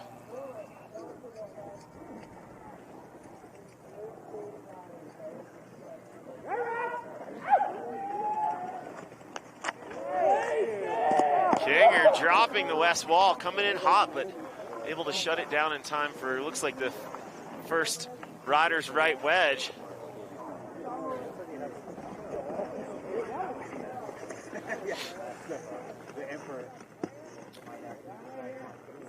In the timeless style, watching Kinger just rip some turns here in Corbett's. You know, and again, this is, just to remind everyone, this is the first time a lot of these riders are hitting these features. And Rob hasn't even been here the last few days, so he didn't even get to check them out. There we go, solid showing from hometown hero, Mr. Rob Kingwell, aka Kinger.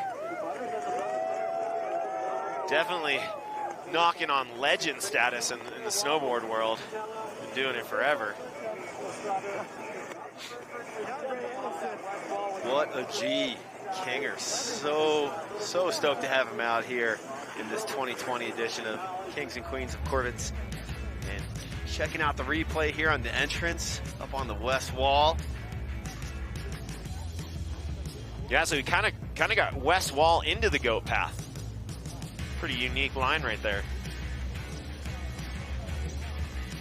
Locking in that front side grab and boning that one out for style measure. Yes, Kinger. Kinger and Hans reviewing, maybe talking strategy for the next run. There's our crowd down here at the base of 10 Sleep Bowl, Jackson Hole Mountain Resort. It is so good to have everybody out here with us today. All right, well, we have our next athlete to go. 5 athletes left to take their first of 2 runs out here. And we got another local getting ready to drop, Forrest Gilson. Let's hear from Forrest. I'm Forrest Gilson. I'm 33 years old, and I'm from Jackson, Wyoming. Corbett's, I don't know what the big deal is. That thing's pretty chill. Skied it with coffee in my hand the other day. I don't know why everybody's freaking out about the thing. Forrest is pretty mellow about it. He grew up here in Jackson. His dad was a patroller, is a patroller, I believe. And so, yeah, he's pretty familiar with Corbett's, it seems like. I like it. Skied it with coffee in his hand. I think that's a true story, Jeff. I think it's a true story. I just don't know if he had a lid on it or not. All right, well, getting ready to see the first of 2 runs out here for Forrest Gilson. Once again, the athletes can elect to not take their first run if they don't have to. And also, one thing we must note, for their second run, we're not going to stick to the same start order out here, as they can just get up there and go as soon as they are ready. So, Forrest Gilson, the local. Yeah, it's pretty much first come, first serve for second runs. Heading on over to the west wall. Love the exposure up there.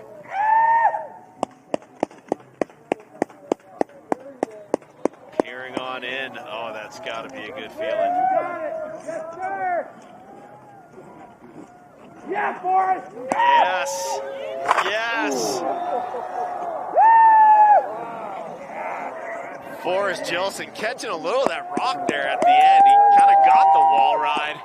Unfortunately, it kicked a shoe. But yeah, I mean, that is one of the, like, for everyone taking off the nose, it's a big air. You're kind of going out and down. But if you head over to the west wall, it's just a straight drop over a rock face all the way down. And as we just saw, you could hear it here too. Forrest kind of catching a little bit of the end of that rock and trying to ride right into that powder apron that blows in at the bottom. But looks like it, unfortunately, kept one of his skis. Sometimes the coulee gives and sometimes it takes away. Giveth and it taketh. All right, well, he's going to hike back up. We got some ninjas up there to help retrieve gear as well, but it looks like Forrest is going to hike back up. And check out the replay here, dropping into the west wall.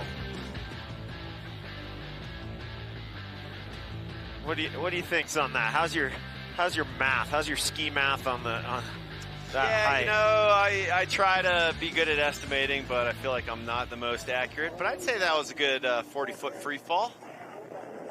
I'd have to agree with you.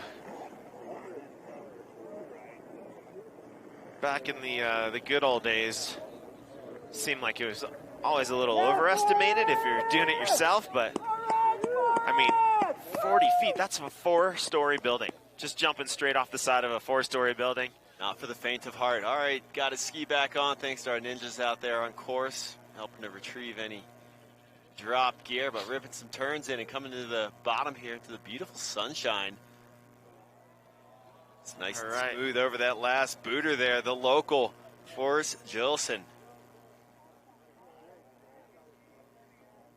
So 4 athletes left to take their first of 2 runs, and then again, it's whoever gets up there first can drop in. As soon as they get back up, we'll just mix up the start order. It's up to the athletes who gets to drop.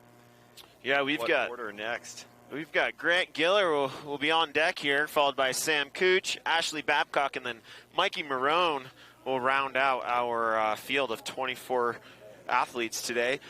I know a lot of the athletes have been hanging out here at the bottom of 10 Sleep Bowl watching their fellow competitors take their runs, but once we get through everyone's got to go. There's no other way back to the top than to go all the way down to the bottom of Jackson Hole Mountain Resort and jump back on Big Red and grab the tram. Yeah, and it's a lap that I've done quite a bit, but when I come here, I'm a visitor, and so I'm kind of losing track of time and just enjoying it. But how long would you say that lap takes? Because it seems like that's a good, healthy hour-plus long lap to get back to the top. You know, I think for these guys and girls, if they're putting their A game into getting down, it's not as long as you'd think, especially if you know the quick way. Coming back up, I don't know, what's the tram takes about maybe 12 minutes or so, 10 minutes around there. I'm not exactly sure, but I don't think it'll be a full hour, but you know, we'll probably give them a solid half hour on that round trip. All right, well, Grant Giller, you hear him calling his shot. Both Grant Giller and myself were just out at Dew Tour at Copper Mountain in Colorado this past weekend. Grant Giller was competing in the street style event there, and he and I both had to rush out of there and haul up here. Nice little road warrior action to get up here in time. So going from a rail event to a big mountain comp. Why wouldn't you? Shout out to Grant Giller. Much respect.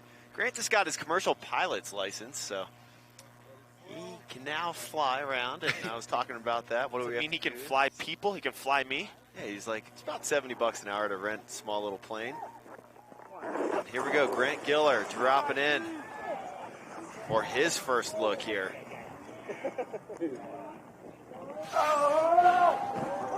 Yes, Grant. Going for the cab 5, switch front side 540 in, and a big old backflip. Made the backflip look real easy. Oh, had the good snow in the landing there, but this got hung up there on that landing of the front 3. Pop it and switch for the final jump. Switch back 7. Grant Giller finishing strong. Great first showing out here at Kings and Queens of Corbet. Grant Giller with the the honor. He won the Super Park Standout at Snowboarder Mag's Super Park 2020 or 22. That is no small feat. You know a little bit about that. You want to tell us about the standout, how that gets decided? Big shout out to Snowboarder Magazine. They have Super Park every year where they invite different park crews. As we look at the replay here for the switch frontside 540 from Grant in. Going nice and big, not holding back at all. But Super Park, they invite different park crews in to come build features. Usually it's about 4 different teams from 4 different mountains that have progressive terrain parks.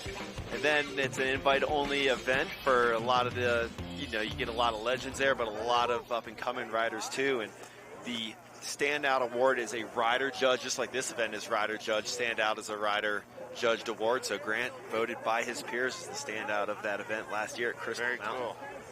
All right, on deck, we've got Mr. Sam Cooch coming our way from Nelson, BC, up in Canada. A hub of some amazing terrain. He is 22 years old and dropping 22nd in our roster today. And let's hear some more from Sam Cooch. Sam Cooch, 22 years old. I'm from Nelson, BC, Canada. I have zero experience with Corbet's Couloir. I was recently invited here. Super stoked to try it out. It's obviously a legendary run, and I'm excited to see if I can handle it. There you have it, Sam Cooch. Zero experience in Corbets. Nelson, BC represent. If you want to see more from Sam, check out Matchstick Productions' Return to Sender. He got Best Male Performance Award for his video part there. Getting word that Matchstick is out here doing some filming right now. Big shout out to Murray and everyone at Matchstick Productions. Based out of Crested Butte, Colorado. All right, we're in the 10-second countdown for Sam's run. Beautiful sunny skies here in Jackson Hole. Here comes Cooch.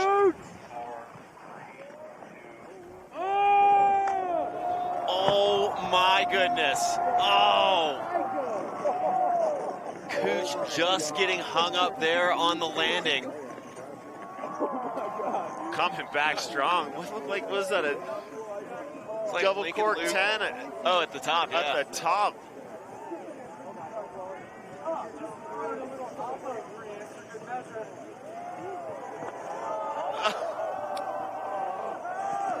God damn, dude. Yeah, So, how is that for your first time dropping into Corbets? Having never been in Corbets, as we just heard, and he decides to kick it off with a double cork 10. And I mean, little tough times on the landing, as we'll see here in a second, but didn't slow him down. Not at all. Big shout out to Sam Cooch there. First time dropping into Corbets. And why would going for it? So we can get another look at that replay there.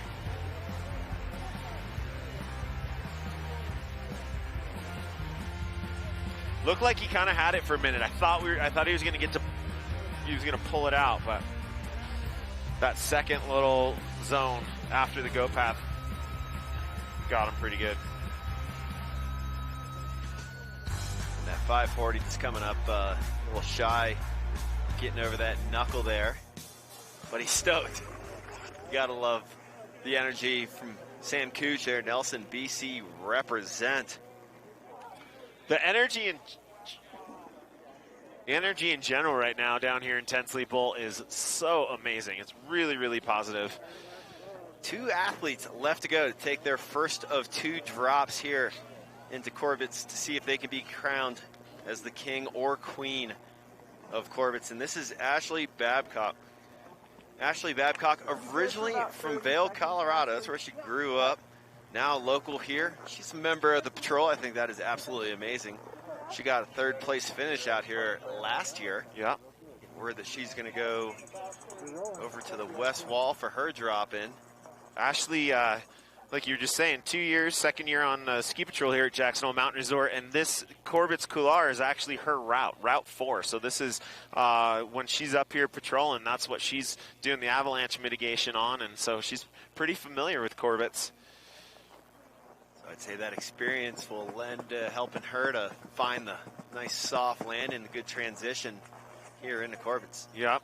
Another one of our athletes today with a heavy ski racing background. She was an NCAA racer and then got more into the big mountain scene. She's also in an academic. She's a teacher, and she's our student athlete support director at the local Jackson Hole Ski and Snowboard Club. So she's kind of doing a bunch of different stuff. Just an all-around amazing individual. As you see Mikey Moran, last guy to drop, local as well, standing up there talking to her. Here she comes over the west wall. Really just incredibly positive all the time. She's really fun to be around.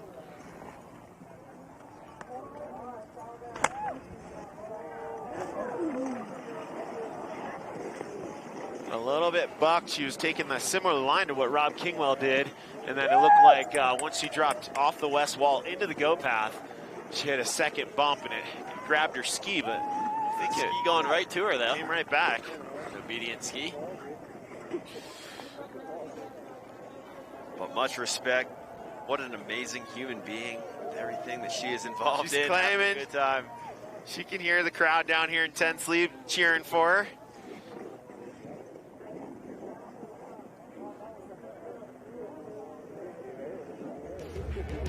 Take a look here at the replay of Ashley Babcock.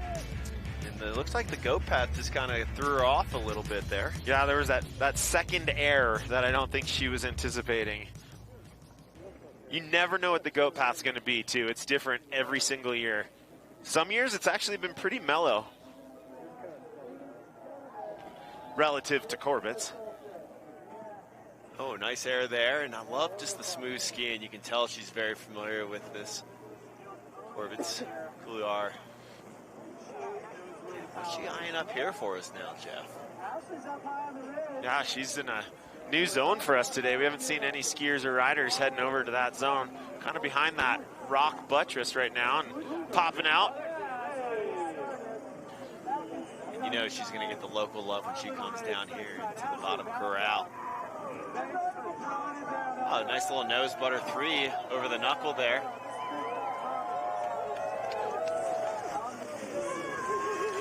Ashley Babcock taking the 3rd place spot last year here at Kings and Queens of Corbet's Invitational.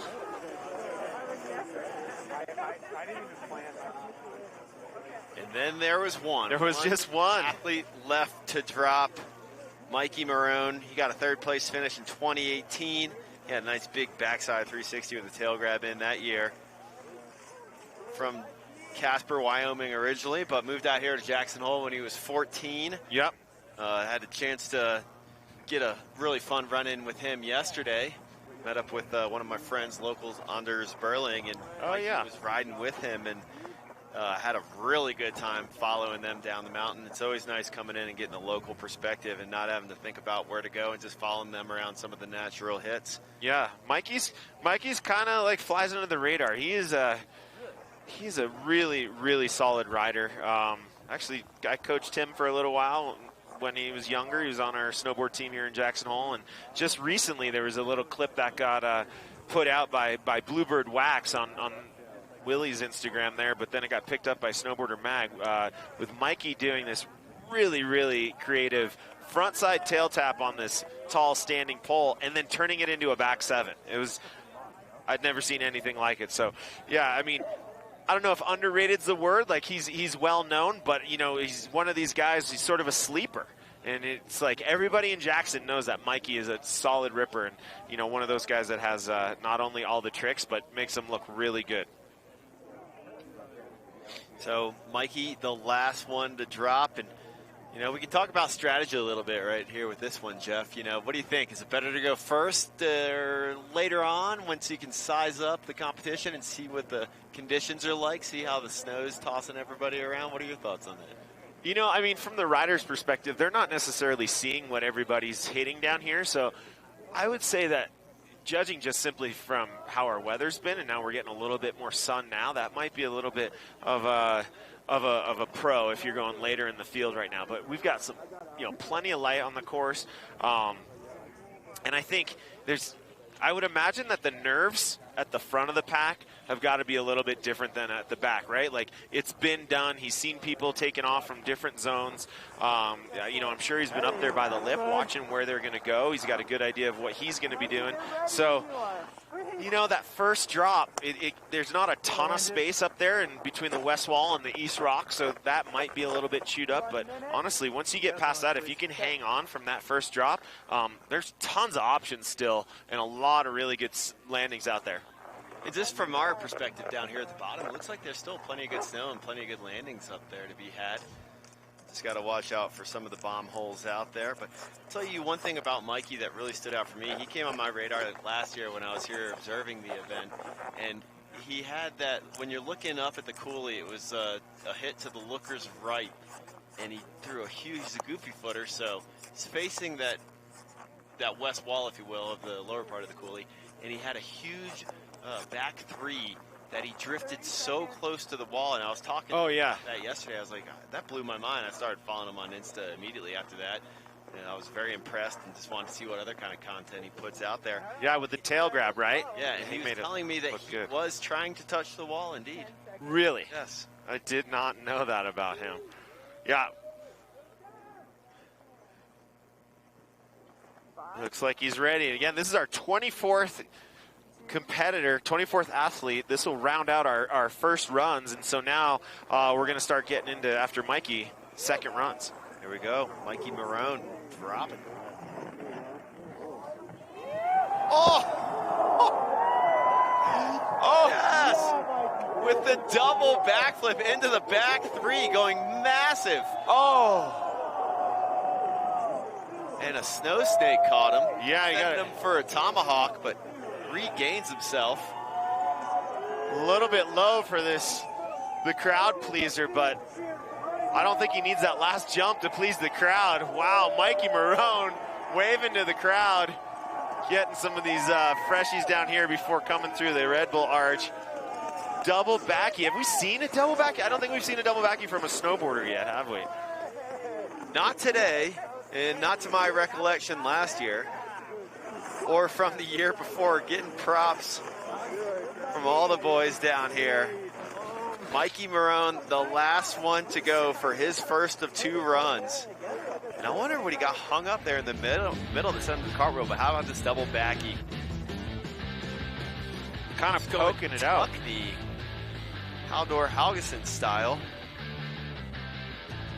He does get a bit of a tuck knee in, especially on that second one. Just a quick little butt check, but he was right back up on his feet quick enough to make it to that first wedge on the right. That was amazing. Much respect to Mikey Moran for that. What a way to finish out our first runs. Mikey Moran, our 24th and final rider for first runs, and now we're going to send our athletes all the way to the bottom and get them back up here. Again, not every athlete has to take their second run. Well, there you have it. First runs in the books for our 24 athletes out here at the 2020 Kings and Queens of Corbet. And we got run 2 and more action coming up for you next.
Well, welcome back, everybody. And for our Facebook viewers, that was a scene from Michelle Parker's amazing show, Originate, available on Red Bull TV. Well, we just saw all of our athletes get their first of 2 goes out here in Corbett's Couloir here in Jackson Hole, Wyoming. What an amazing event it is. Great conditions out here as the sun is coming out. And the action has been non-stop, but again, we've got a third member of our team that we've been checking in with throughout this event, Tina Dixon, up at the top, and Tina's got a special guest up there. Tina, how's it going up at the top of the coulee? Yeah, thanks, DC. Well, one of the highlights last year was Trevor Kennison, like absolutely launching off of Corbett's Couloir. The first guy on a sit ski to do that. Just tell us about your experience. No, I was very, very fortunate to come up here last year, and you know, sitting right behind us, you know, my first drop in, but you know, everyone was super helpful with Travis, you know, and running me through just where I want to, you know, jump into the sky, and you know, executing it and knowing I needed to stick that double bounce. But yeah, man, it was my adrenaline was pumping. What was it like when you got down to the bottom and looked back up? It was awesome. Such a good feeling, just like looking up and down at the crowd. Like the whole couloir was roaring. And honestly, just couldn't stop smiling when I got to the bottom. So to hear the sound of the crowd, because they were roaring. I mean, and you can go back and watch footage of it, and it is so impressive. To hear that support, what was that like? It was amazing. Like I said, you know, it's a team effort, you know, and it like having the support. When I got down there, my buddy Matt Doherty just come and gives me the biggest hug, and Buddha gave me a Jackson Air Force whole patch, and it was just awesome, man. Did you ever anticipate dropping it that big? I guess I didn't, no. When you landed, you also took another drop, though. Kind of walk us through that. Yeah, the day before, I took a 25-foot cliff, 20-foot cliff. My binding was one hole forward, so I got that double bounce from the day before. So I was like, coming into this, I was like, all right, I'm going to get a double bounce, you know, especially if I don't go over the go path. Got the double bounce. I was like, all right, just try to ride that one out. And I went probably bigger on the second one than the first. So. It was so great to see. And then just talking to you earlier, you've got some really big goals you've set out for yourself. What's next for you? I'm actually, next is I'm trying to pull a road gap backflip, and then the first ever dub soon. So we'll see. Wow, that road gap. Have you chosen a location yet? I have, yeah. I have one in mind right around where I broke my back. So go back up there and get that road gap. Yep, the Vail Pass. Yeah, some big things ahead for Trevor Kennison. Thanks so much for hanging out up here. What do you think of the competition so far? Oh, no, it's the stuff these guys are doing. Dub 10s, backflips, man. Veronica stomped a first ever backflip. So sick. I love to see the progression. And these athletes are killing it. So can't wait to cheer you guys on. Yeah. Thanks so much for hanging out with us again. So great to see you. DC, I'm going to back down to you. Right on. Thank you so much there, Tina Dixon and Trevor. Big shout out to Trevor Kennison. What an amazing guy he is. So cool. I had a good chance to catch up with him at dinner last night. He's got some awesome plans, awesome things going on. Yeah, for sure. That was a heavy run that he put down last year. It was really cool to see. Yeah, this went absolutely viral, too, after he did it, too. Yeah. Big shout out. Well, like I said, we've already seen one run go down. So let's go ahead and take a recap. Take a look back at some of the action we've already seen out here in Corbett. There's Kate Zelliff, our reigning queen. Veronica Paulsen on her stomp backflip. Couple angles on that one.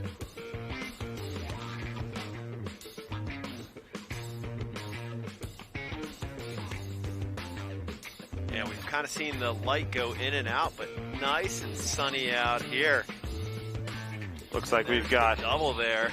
Big old double. Jake Hopfinger. Jake Hopfinger, yeah, and we saw PARKIN COSTAIN throw a big double backflip as well, and then Mikey MORAN, the last guy to drop, doing the big old double backflip with the tuck knee as well. That was stylish. Yeah. A lot. I mean, did you ever think you'd see so many people throwing backflips, double corks off of Corbett's? I mean, I don't think this crossed anyone's mind except maybe Jess McMillan, who 3 years ago decided, hey, I've got an idea for a contest. It's unbelievable what we're seeing today. She's been down here cheering them on, and definitely shout out to Jess McMillan. Yeah, absolutely. And done out here. Everybody in the JHMR events and marketing department, and on top of that, their race crew and their ski patrol. Everybody here is putting in a ton of hours to get this together. These features and Corbets do not build themselves, like we've been talking about. The race crew or the park crew's been out here, but again, Jason Moore and his whole race crew, like you mentioned, the ninjas, they're all hiding up there in the rocks, ready to grab bits and pieces if anybody leaves a little equipment behind. But yeah, huge thanks to everybody here at Jackson Hole Mountain Resort. This is just like, I mean, what an amazing event. At first, years ago, people thought no one would even ski Corbets. Then they skied it. Then you had guys like Joe Laro sending 80 feet all the way to the cave back in the late 70s. And now we've got an actual contest happening into Corbett's Couloir for the 3rd year in a row, and it's only getting better and better. Yeah, it's absolutely amazing. And Corbett's, again, one of the most iconic features on any mountain, world-renowned Corbett's is. And for more history on Corbett's, well, let's learn a little more history on Corbett's.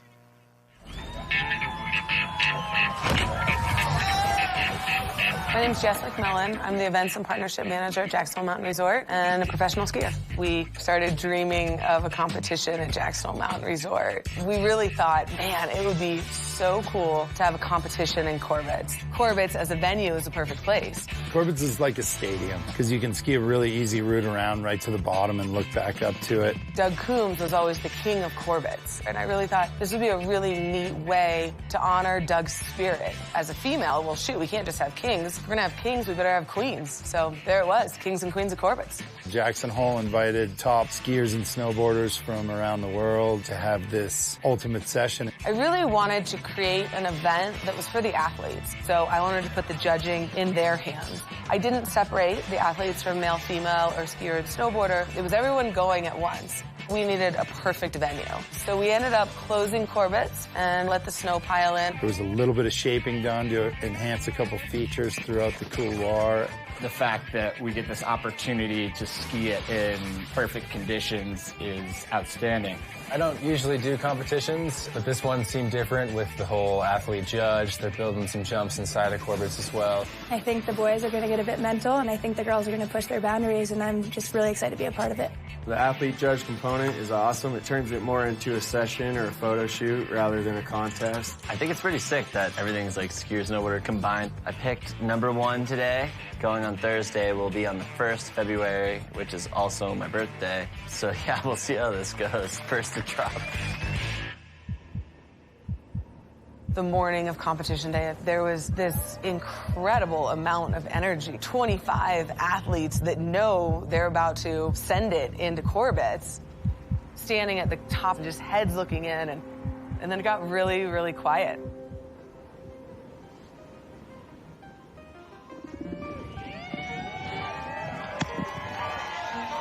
No one knew what to expect, and as soon as Hans dropped in, he set the tone.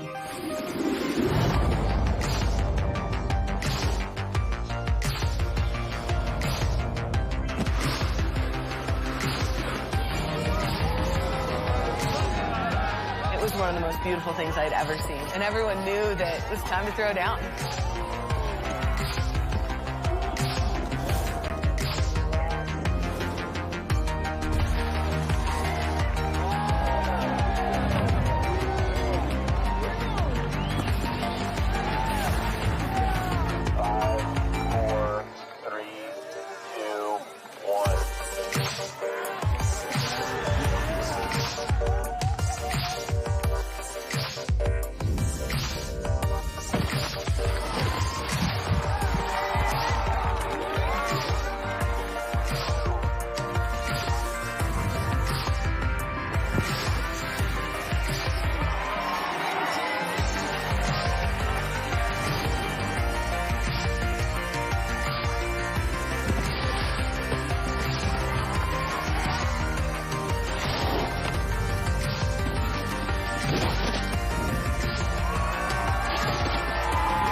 love that piece there. And we're joined now by a very special guest, the Senior of Events and Partnerships Manager, Jess McMillan, out here.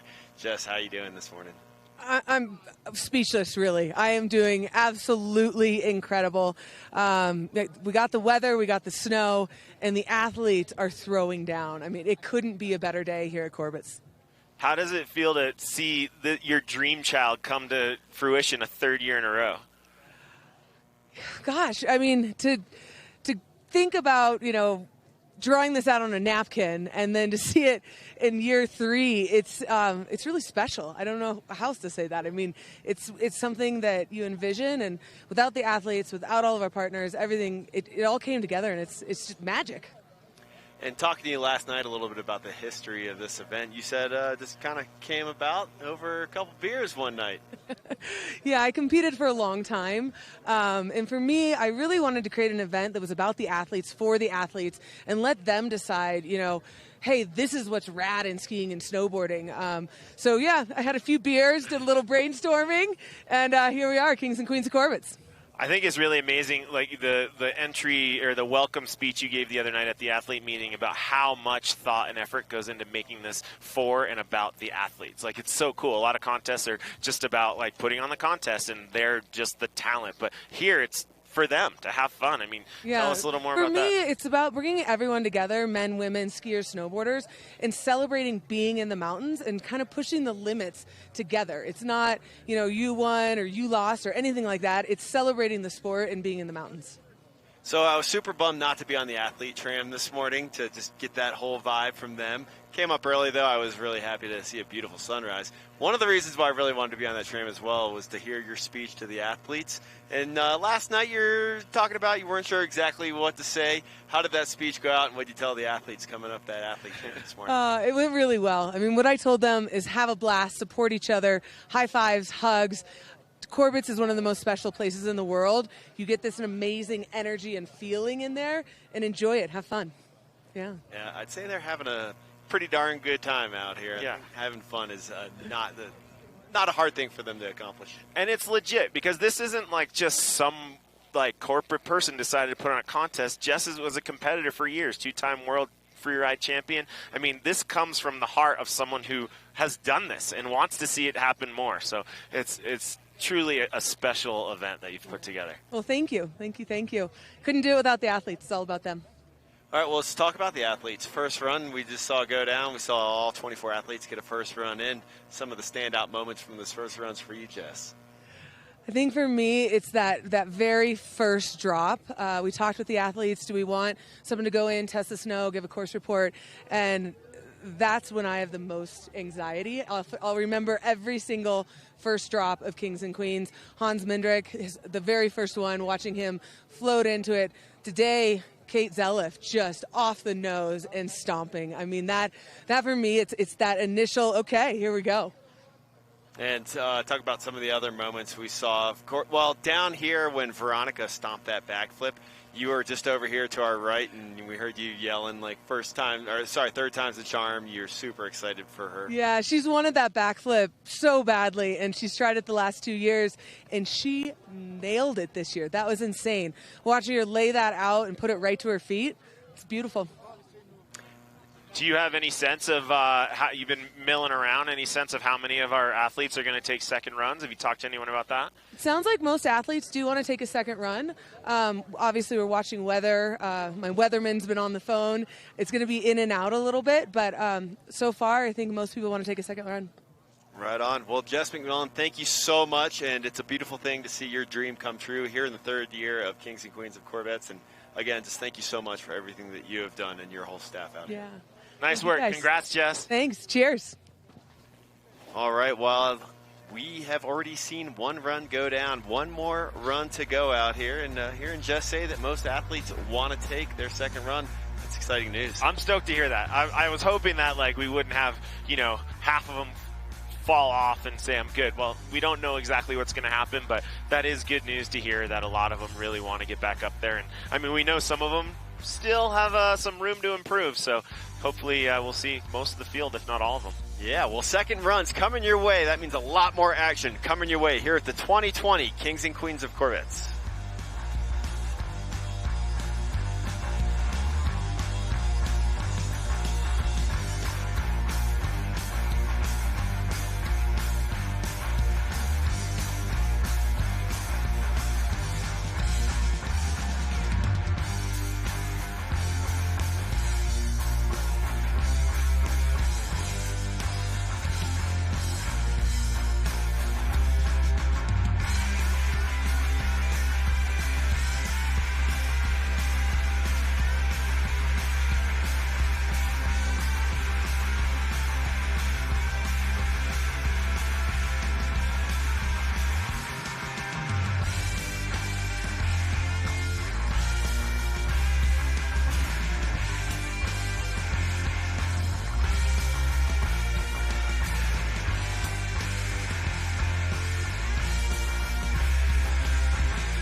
Well, welcome back. And if you are on Facebook, you just watched a scene from Bobby Brown's latest film, Dynamic Medium, available in full on Red Bull TV. But we're ready for the second runs out here for the Kings and Queens of Corbet. We got a special guest out here in the booth, this wide open booth. Bobby Brown out here in the house. Bobby, how you doing, man? Oh, I'm doing great. This is wild. This is a good show so far for sure. Right on. Well, coming out of Colorado, but spending the season out here in Jackson for your first time ever. How's that been treating you? Yeah, I mean, this season's been crazy. January was insane. Like, didn't see much sun, but saw a ton of snow and skied some of the deepest snow I've ever skied in my life. So it's been a change, and a good change for sure. Deepest January on record. Yeah, it was heavy. Wild. That's got to be pretty epic being part of that. And you're residing over by the base of Storm King and living in town. Everyone's been nice and hospitable to you. Yeah, Jackson's been amazing. We spent 3 months out here last year, and we're just like, let's just try and make this full time. So we've kind of made the switch and really going for it, and it's been an amazing season so far.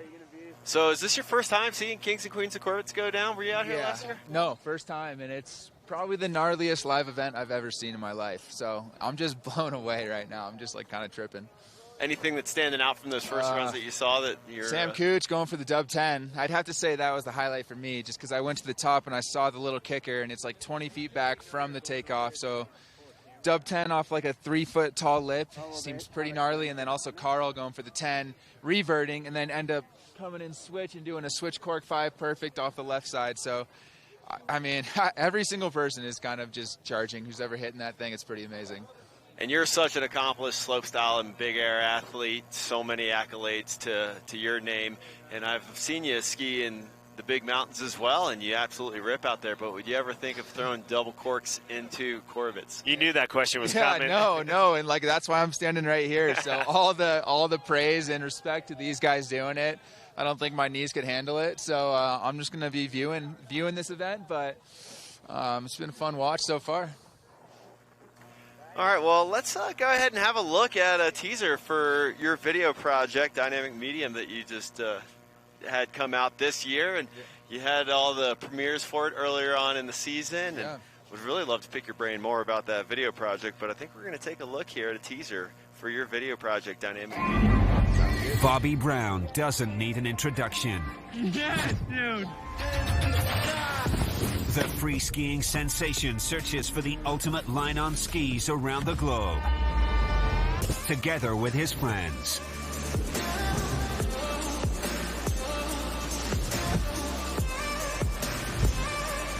Dynamic Medium.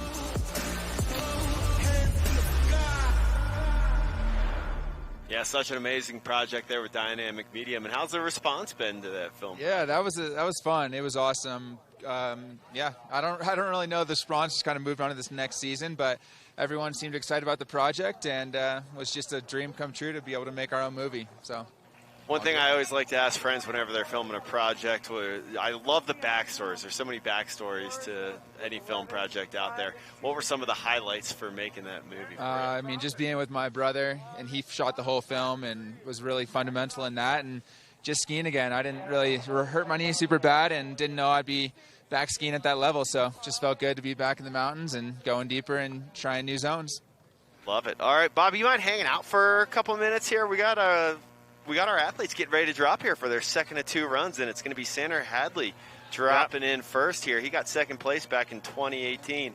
Had 5 tricks. Talking about the slopestyle athlete here, Bobby Brown. Sander treated that like a slopestyle course. Yeah, that was crazy. The switch 5 and then into the mega flat off the hit. He's just flowing. Sander's got amazing style and just can ride the mountain so naturally. So I'm excited for the second run. All right, well, I'm going to keep you here for a minute if you're cool with that. I want to hear your call, your interpretation of what you see go down here. Oh, man. We got a little bit of snow coming down, but not too bad. The visibility is still really good. Sun's blasting through, so hopefully that holds up for our second round of runs here. I have a pen. I don't know if I can make it work, but I know. Trevor Kennison coming down here now, making a guest appearance here at the base. Yeah, Trevor. Good, how are you? Yeah, Trevor. So looks like visibility, well, looking up the coulee from here doesn't look too bad. You keep the Sharpie, I got it. You'll be good. Red Hat, they lost your comm.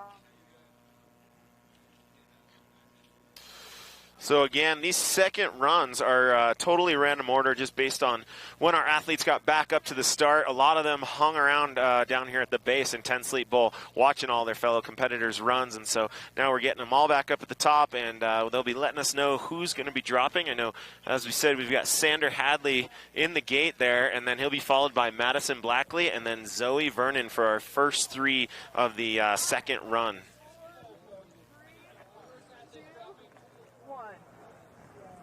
All right, Sander looking like he is ready to go. And Bobby, go ahead and take us through it. Coming in switch. All right.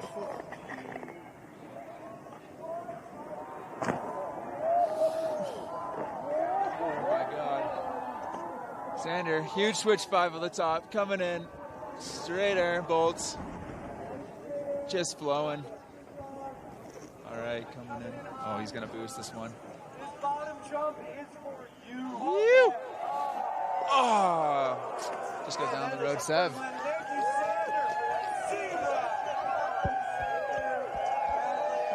The crowd's pumped for Sander.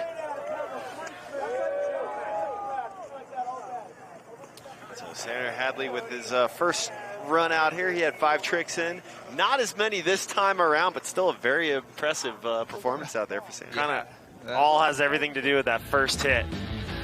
That was huge. That one was way bigger than his first hit, and the fact that he just keeps the ability to get back on his feet and get down to the bottom kind of blows my mind. So, man, hitting that thing twice, same day, after 25 people, it takes a lot. So that puts it in perspective, yeah, for sure. So heavy. All right, next up, we're going to be having Madison Blackley dropping in. Madison coming up from Park City, Utah. Films in the streets a lot. You been filming in the streets at all, Bobby? No street filming for me, no. Oh, cool. I just need someone to attach it. Yeah, it's cool, right? It's got some rail riding and now some big mountain. What do we even call this? Big mountain slope style? It just is the Kings and Queens of Corbett. It's in its own classification. There really isn't anything else like this.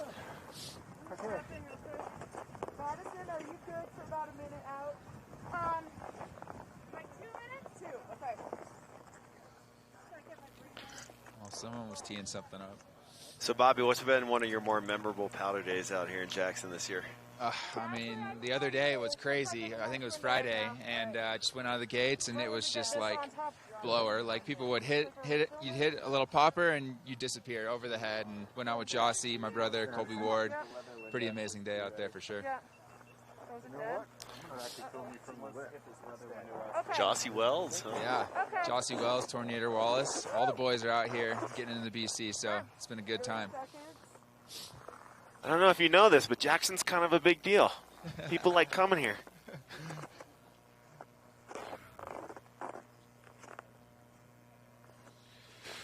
And Bobby, just from your competitive experience, how important is it to give the athletes just the time that they need to get in the mental headspace they need to be in before they drop in here? Yeah, you got to collect yourself, especially into something like this where the consequences are this high. Finding your little Zen moment is definitely important. Here comes Madison. How we doing? Nice smooth entrance there. Keeping it a little conservative, coming in through the go path. Yeah, and Ashley too. What's Jeff's name? Ashley Babcock. You know, something that we haven't really talked a lot of, obviously the jumps, all the hits are a big deal of it, a big part of it, but it's also just the flow, like keeping it together, right? We don't want to see people just stopping in the middle of the run and trying to figure out where they're going to go. So there's a lot of pressure on the athletes today to just find their line.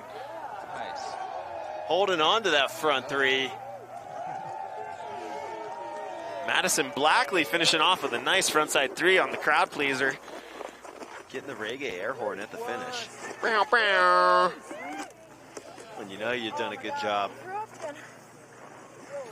So Madison, 2 runs completed here for her first time into Corbett's here for the Kings and Queens of Corbet's. Taking a look at the replay here for Madison. Good smooth interpretation here, the Couloir, and then the nice big front 3 at the man-made booter here at the bottom.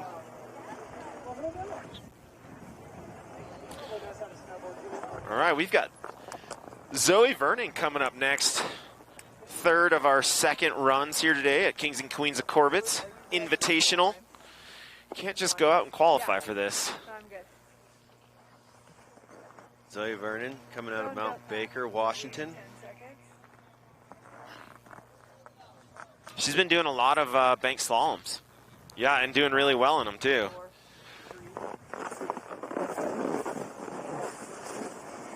Here's Zoe dropping in. 2nd run for Zoe.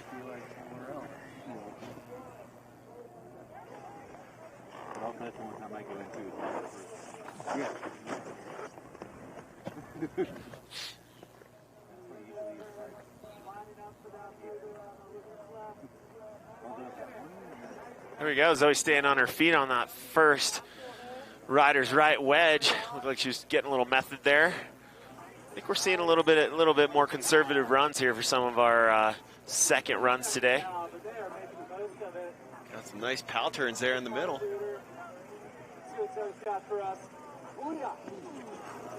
Yeah, Bobby, what do you think would weigh more heavily amongst these riders? What's more important, completed smooth top to bottom run, or just boosting off the top of Corbett's? I mean, from my point of view, I think just like keeping the speed, no matter like if the landings are clean or not, and just continuing your run.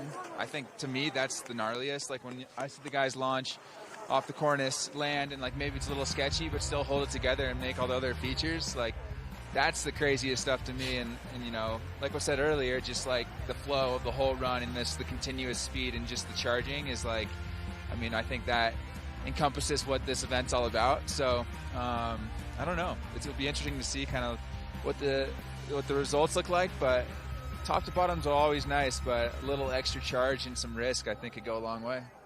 Do you think it's more or less pressure that it's peer judged? Yeah, I think it's less, because I think the real riding comes out, and there's not the guy, you know, the riders know what each guy's going through. So it's like they hit the cornice, they go down, they know how gnarly it is, and so they get to kind of assess the situation right there, like in person. So I think it's pretty cool that way. Yeah, it's definitely a really rad format. So growing up in Colorado, how many times did you get to come road trip up here to Jackson when you were young? Yeah, never. No, just like in the last 3 years, we've spent so much time, a couple months each season, and then more, you know, it's been a longer and longer each time until we finally decided, like, let's make this our home base. So, yeah, so close yet so far away. It's so, you know, I don't know, it's just kind of out there. It's a little extra to get here, so I kind of missed some good years growing up, not coming out here, but Colorado has some goods too. My first trip here, I think, was about 15 years ago, and with Corbett's being as iconic as it is, it was like one of the first things to check off. Had to drop in when I first made my trip here, my first pilgrimage here, if you will, because it is such a special place.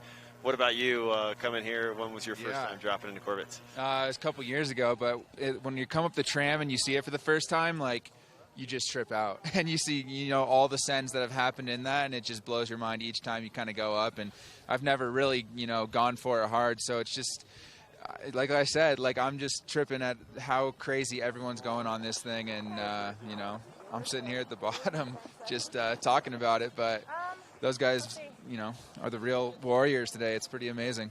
So no tricks in the Corbett's for you yet? No tricks yet, but you know, maybe down the road I could, you know, just get ready and get on these guys' level and maybe get out there. I've seen some giant double backflips from you into some. I love that some of our athletes today were like, you know what we really need is to build a bigger takeoff at the top of Corbett's, like building up their own lifts. Oh, I love that, and that's like Sam's dub cork 10. All right, Marissa Krozik, the Mount Bachelor local, dropping in.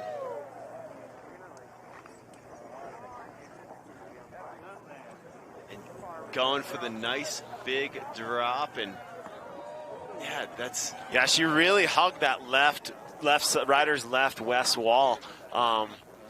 kind of took a different line off the nose, like a little bit of a setback. She aired out over the goat path and was trying to land right there in that pocket at the bottom of the west wall. Again, it can be your best friend or your worst neighbor. If there's good snow in there and it's not too beat up, you've got a nice soft landing. But if there's been a bunch of people in there already, or if it just blew in a little too firm, you never know what you're going to get. But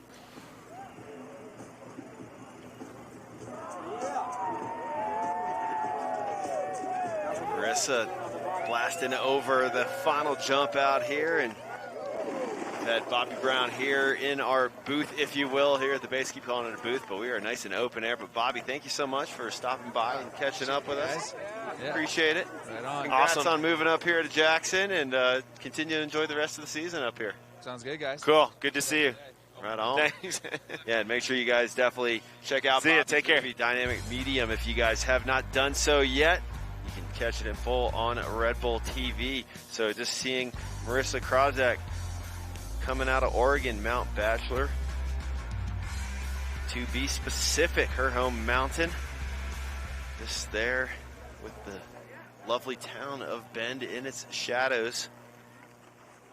Have you spent much time in Bend? Have you ridden Bachelor? I have not yet. I've never ridden Bachelor. I've always wanted to. I have a lot of good friends from there. So many legendary riders come from that mountain. Yep. And then you got legendary surfers that now choose to call that mountain home, including Mr. Pipeline, Jerry Lopez. Yeah, absolutely. But he, speaking of Jerry Lopez, he has a really cool event, the Big Wave Challenge that he does there that I'd always like to go check out. But I heard it's a really fun mountain. You know, it's 360 degrees around that mountain. It's a volcano, right? A lot of cool wind drifts on it. And yeah, a lot of fun transitions for playing. And Hannah Beaman getting ready to drop in for her second of 2 runs. And let's hear from Hannah Beaman as she gets ready to take her second of 2 runs. My name is Hannah Beaman. I'm 37 years old, and I'm from Bellingham, Washington. I first got to ride Corbets here, oh man, maybe 2002. Every year I come back, we take a run through it, check it out, hit some of the natty hips and stuff in there, and it's always really fun. Kind of a classic must do when you get here.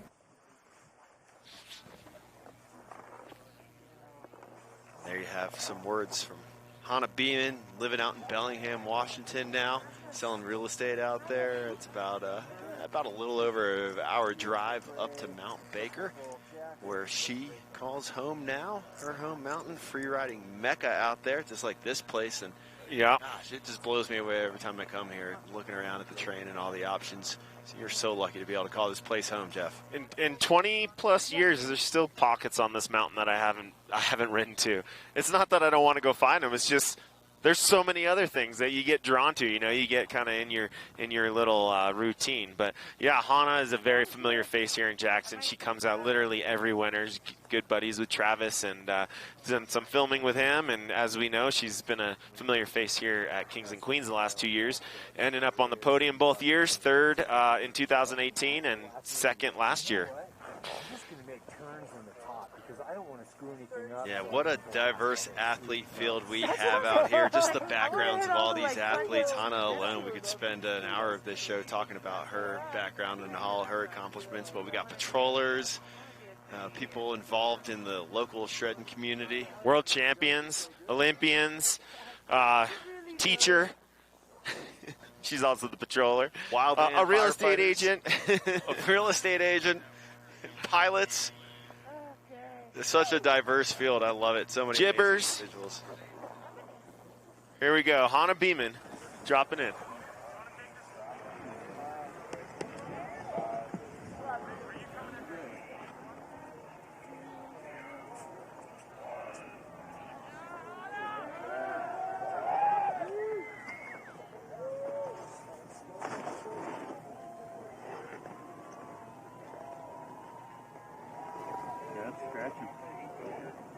Looks like Cooley here.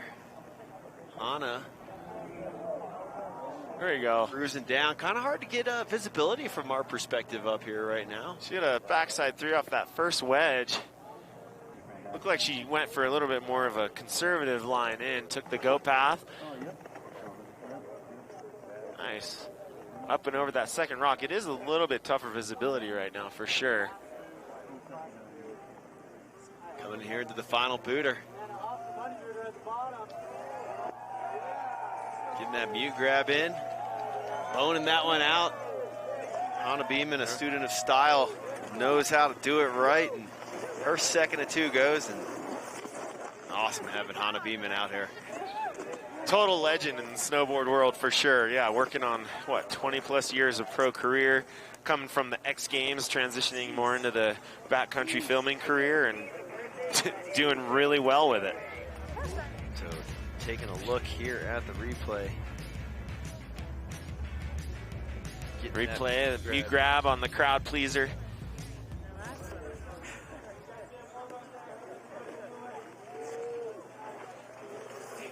It is wild. I love being here at Kings and Queens.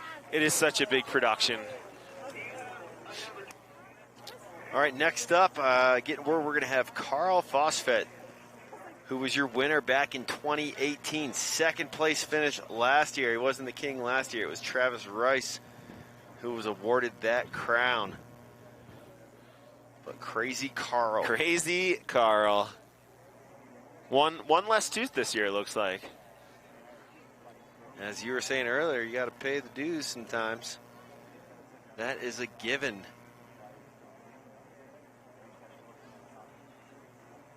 Well, let's go ahead and take a look back at Carl's first run, Crazy Carl's first run. Going for the 10 in. I love it, getting bounced around there and then coming off switch for that switch 5.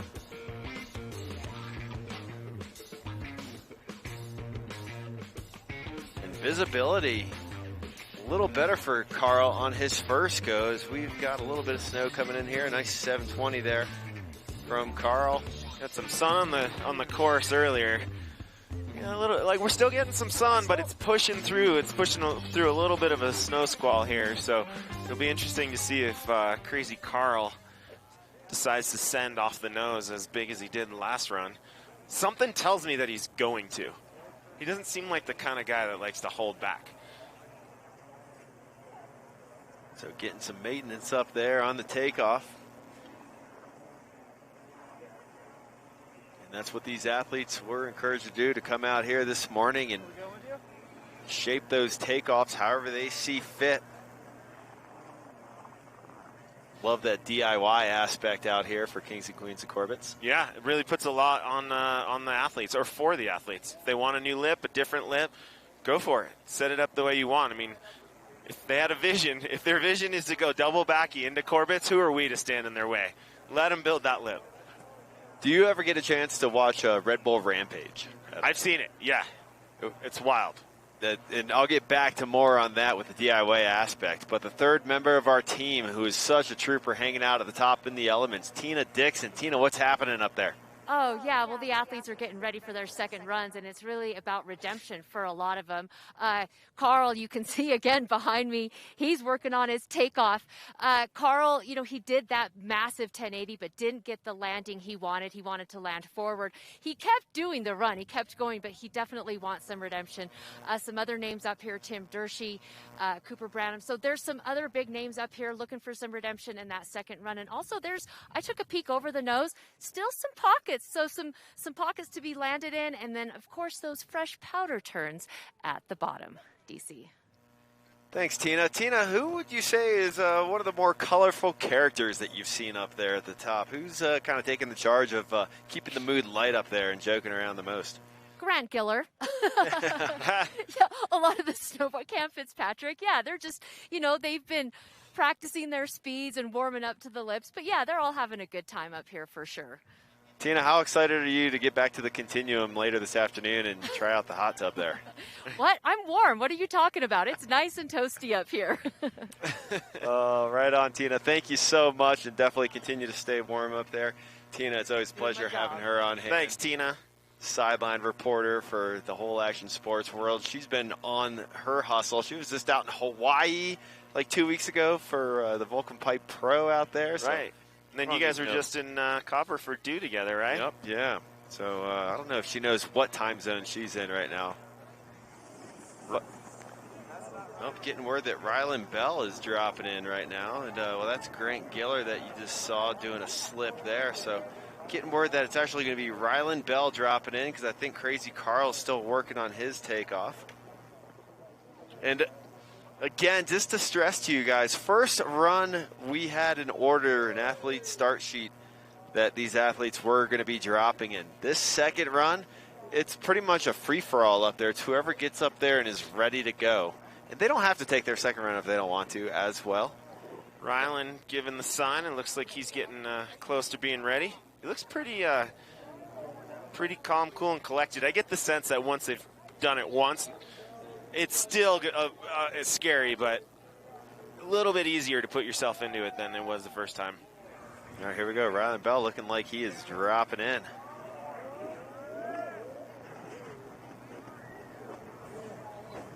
Rylan coming in the go path, and then, there we go. Getting some pow at the bottom of that west wall.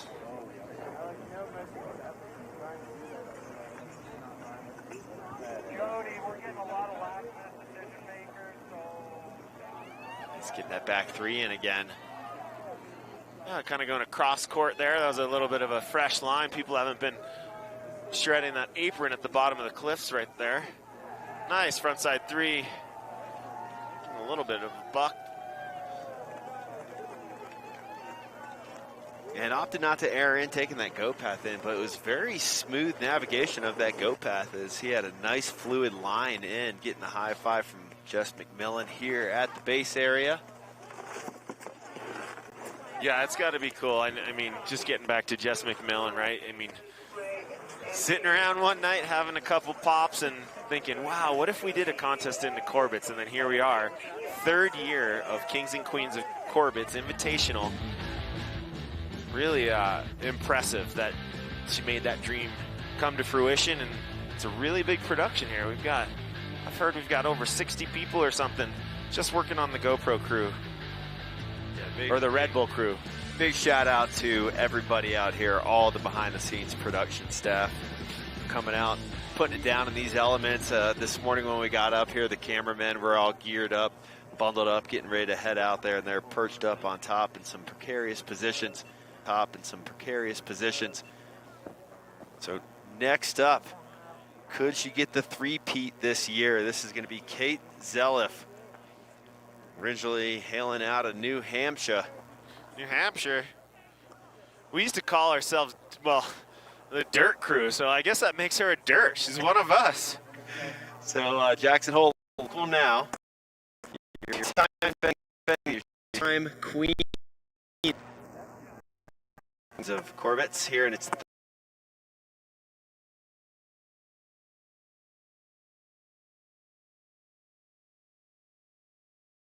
circuit, NCAA for University of New Hampshire.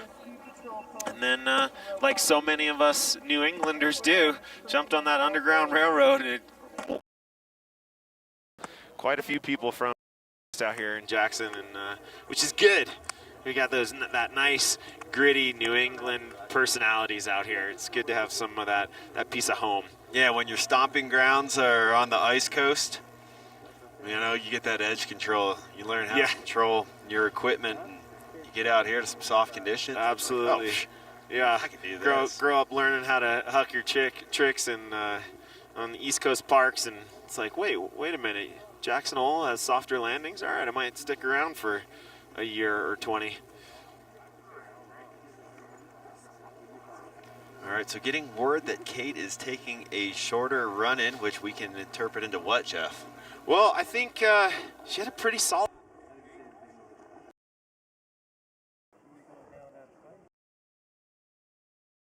Are you ready for about 10? Kate in 10.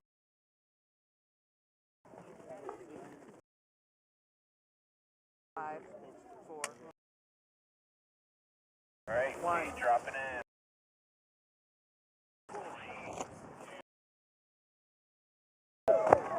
Boom!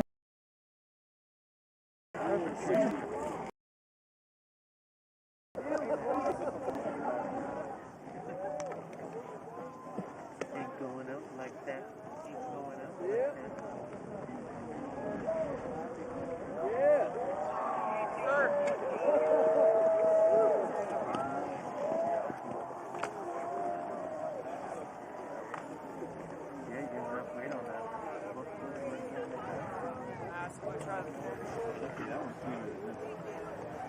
He's feeling it. It's worth it just for the vibe down here in the Finnish Corral. Like, people are so into it. I mean, it's understandable why. This is one of the coolest events in the world. Not to mention, I mean, not only is it unique that we've got this total, like, big mountain free ride slope style event in Corbett, but we also have skiers and snowboarders. We also have skiers and snowboarders competing for the same title, which is so cool, right? It doesn't come down to like specific snowboard tricks or specific ski tricks. It's like who's putting down the most impressive run from the top to the bottom in Corbett's and hopefully staying on their feet. So really, really unique event format here today. It's also, as we've talked about, with it being rider judge, it's just like, it's a breath of fresh air in the ski and snowboard industry. You know, it's like, it's really nice. And thanks to JHMR. Well, for those of you viewing at home, I think you guys just lost us for a second there, and we apologize for those technical difficulties. We're in some extreme elements out here, and I challenge anyone there at home viewing to try to produce an event outside in these elements. You know, you're going to run into some hiccups here. This is a live event, so apologize for that hiccup there, but just to bring you up to speed with what you may have just missed, your two-time defending queen out here for Kings and Queens of Corbett, Kate Zelliff, just had an amazing second of 2 runs there.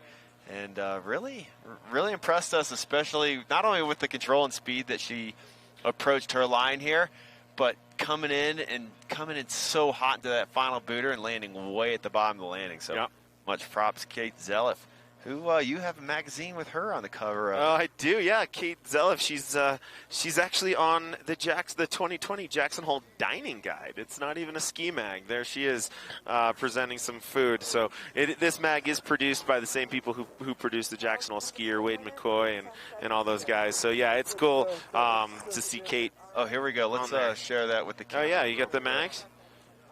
Here's that other one we were talking about. This on is the cover. 37th annual Jackson Hole skier with Sander on the cover there. So a couple local mags. I love it. All right, well, back to the action here. We got Crazy Carl getting ready to drop in. Carl Fosvet, we saw him up there working on his takeoff. What's he going to do? I imagine, given the work that he's putting in there, we might see something different. We saw the left hand from him. That was big. I don't know. There with that 1080. I wonder if he's going to go a little more conservative. I mean, conservative for him, though, is still a 7 off the nose, as we've seen before. 3, 2, 1. Here we go, Crazy Carl. Eye of the Tiger.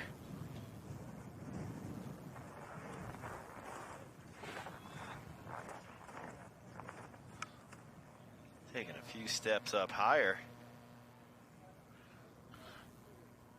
Maybe waiting for a little bit of a weather window. We do have this moving through pretty quickly. Here we go. He's dropped in.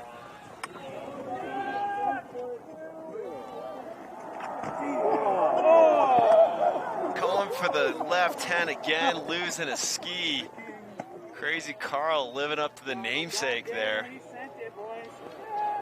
How many people do you think have tried a 1080 into Corbett's? If I'd have to guess, I'd say maybe one person twice. I've never heard of someone else doing a 10, but you know, there might be someone out there. I'm not the encyclopedia on Corbett's history, but it's definitely a very, very short list of people who've tried to throw a 1080 into Corbett's Couloir. Crazy Carl Fosvet on that very short list. We thought maybe he would possibly take the conservative route for his second run, but not at all. Turned it right up. Here we go.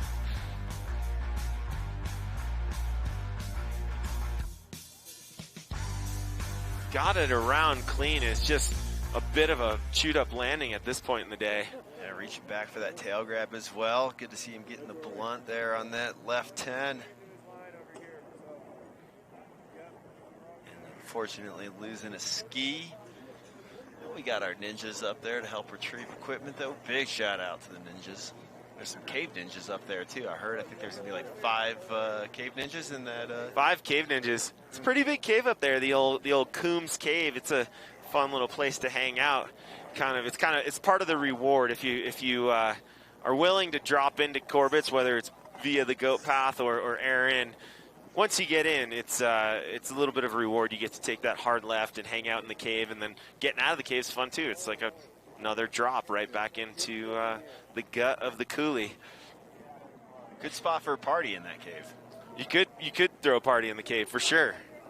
You know what? I'm pretty sure it's happened. All right, that's Tim Dershey now at the top, getting himself set to drop. Got one good one in the bag. Dershey, another familiar face around these parts here in Jackson Hole, as we talked about. Filming with TGR, a big part of not only their films, but the whole tour and helping promote that in the off seasons. Dershey originally out of Alaska, Alyeska, with the town of Girdwood at the base. Really fun mountain up there, just south of Anchorage. Stand by. And waiting for the drop here for Tim Dershey. And it's so fun just trying to see what the best way for us to watch it is. You know, we have our monitor here, but obviously with Corbett's right behind us, you want to turn around and watch it live action, really grasp the magnitude of how big these athletes are going. I wonder what Lonnie Ball thinks of Kings and Queens of Corbett. I know there was an edit that came out not too long ago with him and Blaine Gallivan. Blaine, a local guy here and a former competitor. Well, getting word that Tina Dixon at the top's got a report for us. So, Tina, what's happening? Yeah, just a quick update on the weather up here. Actually, we've got some snow coming in and some the visibility starting to get a little bit tougher for these guys. You know, you can still see the takeoffs in the lips, but weather is starting to approach. Tim's now dropping in for his second run, and when he came up here, he's like, where do I sign up for my second run? So he was motivated for this one. Thank you very much, Tina Dixon, with the weather update up there, as we just saw Crazy Carl cruise through and have a good lower half of his run, going for the switch 7 off that final booter, and lost a ski on that one, but he powered through and just skied away cleanly. We've got Tim Dershey's in the coulee. There he is, way over skiers right. Still fresh tracks on that side of the couloir for sure.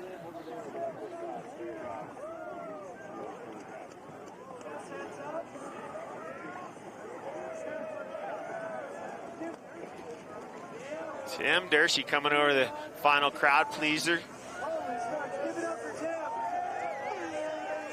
Jess McMillan out kind there, of even the ski of Carl Fosfet as well at the same time.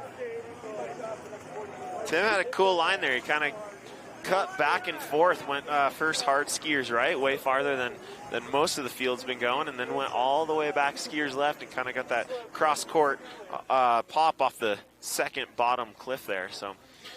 And a big shout out to Tim. Thanks again for joining us. He hauled down here after the Freeride World Tour event at Kicking Horse last week, where he was competing there on the Freeride World Tour.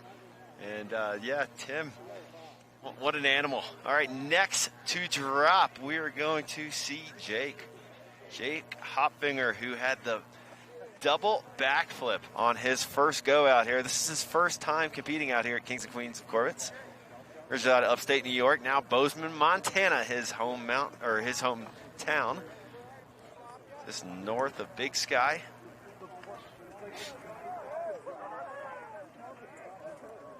And, well, we're switching things up live action here. Again, it's whoever's ready can drop. So getting word that it's actually going to be Grant Giller who's going to be dropping in. Grant Giller originally out of Golden, Colorado. Spent some time over in Europe doing his thing over there. Really blowing up on the international scene.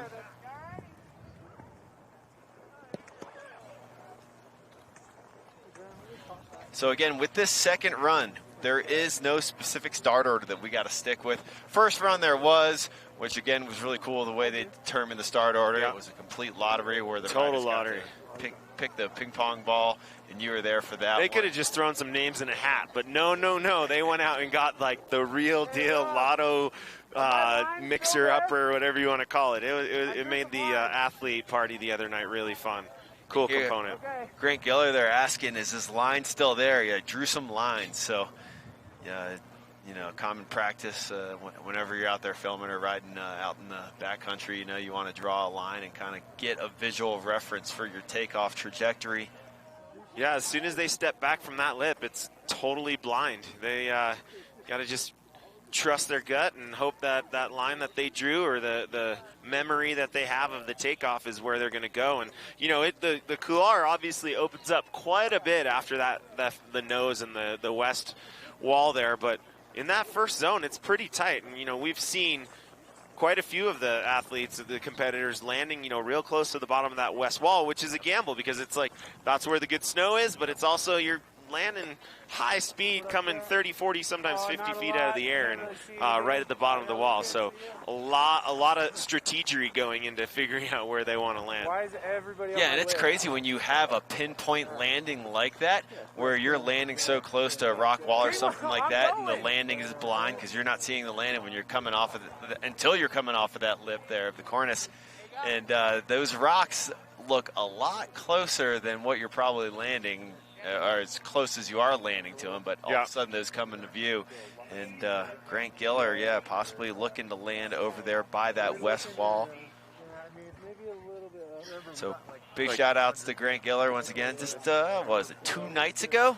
We were announcing him in a rail competition down in Colorado at the Dew Tour, and then he beelined it up here for Jackson as we get a look at the replay of Grant's first run. It was really cool. He got to leave a few hours before me. Nice backy there. He got to leave a few hours before me, and he was giving me a call and keeping me updated on road conditions because we left Colorado in a huge snowstorm. And it was slow going leaving, but once got up into Wyoming, we were north of the storm, and it was smooth sailing. And that switch back 7 there off that final jump for Grant Giller, so accomplished in the park, but bringing those park skills out to the big mountain. G Gills, Grant Giller, big shout out to his girlfriend Summer Fenton, professional pipe rider who is out here as well. Here's Grant Giller dropping in.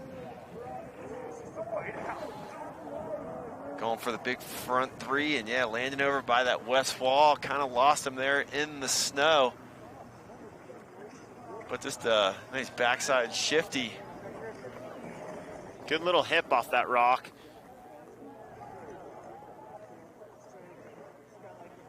Back 3 going down a little bit, but still regaining himself and coming in forward now.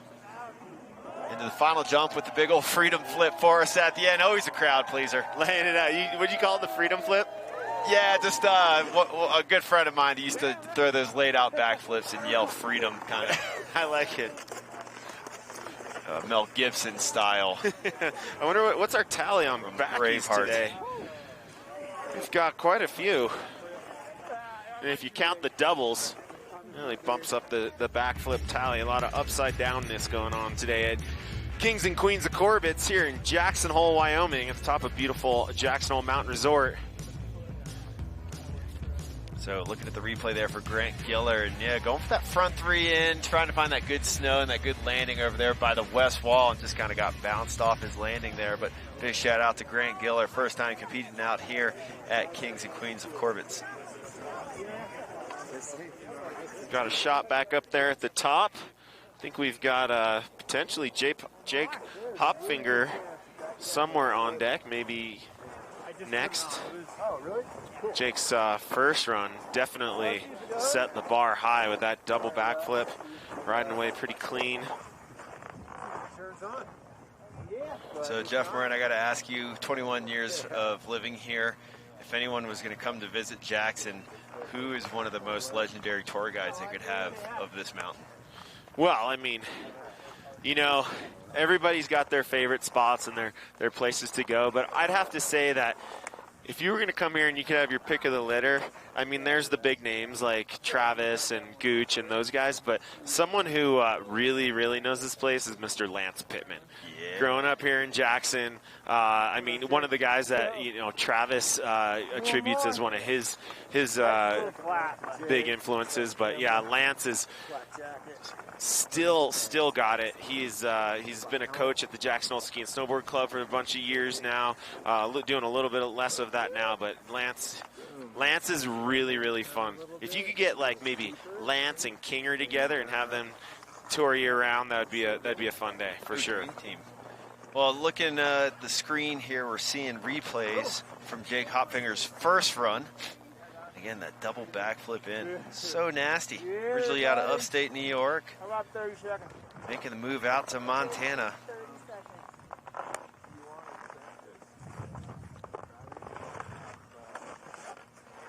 You see the shot at the top there, Yancey Caldwell piloting the drone out here to get the great perspective from the drone footage. And what do you think? You think Jake's gonna go for a repeat on that line? You think he's gonna mix it up, variety, the spice of lifestyle out here? I don't get the sense that he's gonna hold back. Throwing a double backflip into Corbet's the first time he ever goes in. I think he's gonna keep it on that same level. What an animal. Here he comes, dropping in. There it is again, stomping it. The double backy in.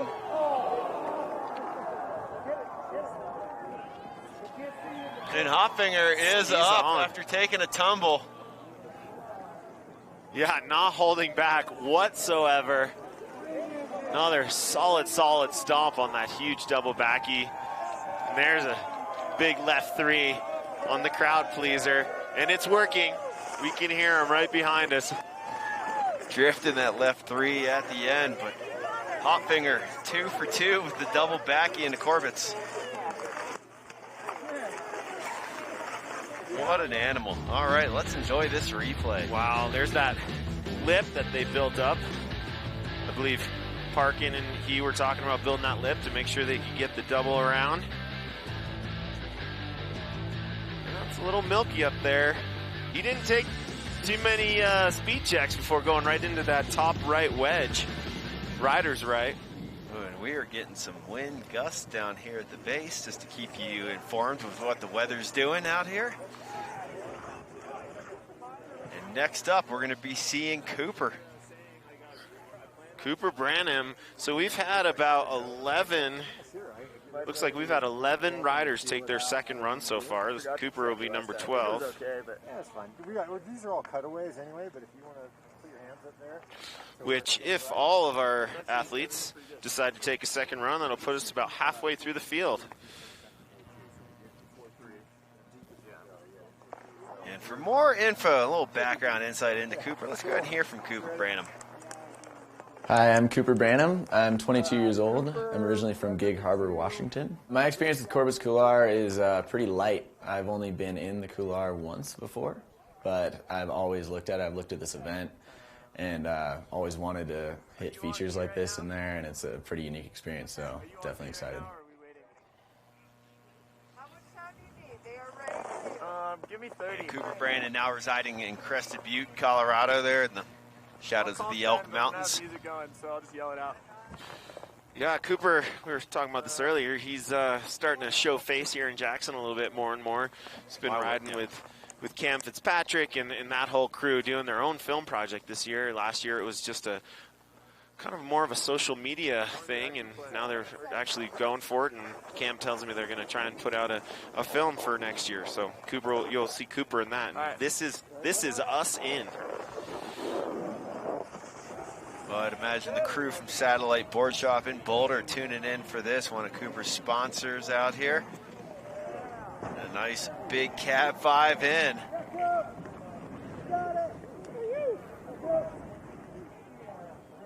Losing him a little bit there in the snow, but way off access with that backside 360.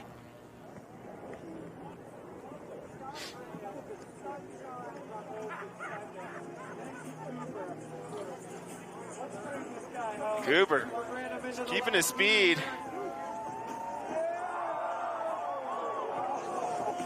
Not afraid to huck. No, definitely that front step. Tell he's got the park riding skills in his bag. And again, Cooper, one of our younger riders, is 22 years old today here at Kings and Queens.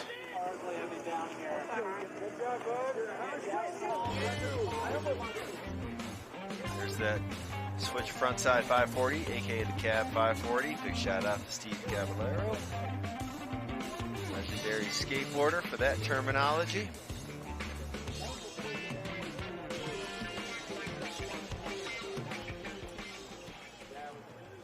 You know, we've been seeing people go pretty big off the nose, and the reality is in order to do any kind of trick, in order to have enough speed to get any sort of rotations around, like, you're committing to a solid 30 feet minimum, if not up to 50 feet. I mean, just to bring that momentum into the lip is a big commitment. All right, well, for those of you tuning in, thank you so much for being with us out here for the Kings and Queens of Corbett. We got second runs here right now, and more action coming your way right after this here from Jackson Hole, Wyoming.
All right, well, welcome back, everybody, here to Kings and Queens of Corbet's second of two runs action. And if you're on Facebook, you just watched a scene from Bobby Brown's latest film, Dynamic Medium, available in full on Red Bull TV. Well, we got a special guest down here in our nice open-air booth, and Crazy Carl in the house. Carl Fossbett, how you doing?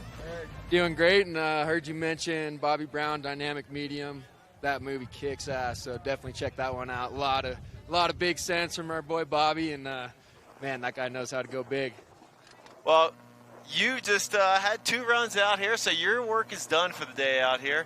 Went for that left 10 both times. Aaron into Corvettes, talk about that. Was that your game plan coming in the whole time? Game plan's all over the place. Got to be flexible out here. The landing's changing every hit, so we try to get 4 or 5 good hits going, and up until like 1-2 people before you run, the plan's always changing, but had that trick in mind the whole time, and thankfully saw a little pocket to try to snipe. And first run, did the 10, still had a little bit of momentum, ended up kind of landing and washing it around a switch, and then from there it's just all impromptu, and ended up going and switched to that second booter, hit a couple of more tricks down low, and then second run, that 10 blunt just came so close, had it capped, felt like one of the best I've ever done. Thought I was going to stomp it, and hit a little snow stake. And yeah, capping that blunt proper there and holding on to it good. Yes, sir. Wow. All right, so Hans Minnick getting ready to drop in, and we see him getting in the zone up there. What's going through your head? Carl, what's going through your head when you're getting ready to drop in? You know, there's kind of like this moment of just calmness and relaxation. Like, you're pretty stressed all morning long. real nervous, and then when you're standing up there and you get your 1 minute call, you're like, it's game time. Just got to breathe and send. All right, it's going to be good. Hans has got some insane style and goes so big. Oh, my God. Yeah, buddy. Hans, yes, what? That's what I'm talking about. One of my favorite snowboarders right here. Yeah, came in switch, had a little bit of a butter coming around into that cab 5 as well.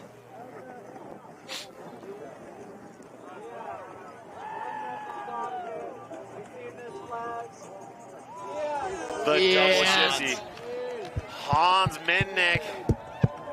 Hopefully his bro Nils is tuning in, cheering him on there. But Hans Minnick with 2 great runs there. His first run, Hans had the cab 5 in and stomped the heck out of it. And this time, we'll see on the replay, but looked like he was throwing a little butter variation there in his entrance. That was insanity. Hans is one of the best, and I think it's only a matter of time until he's wearing that crown, and he's one of those people that you look at and you know that he's got the talent, the style, everything that we're looking for in this riding judge event. Oh my God, yeah, Hans.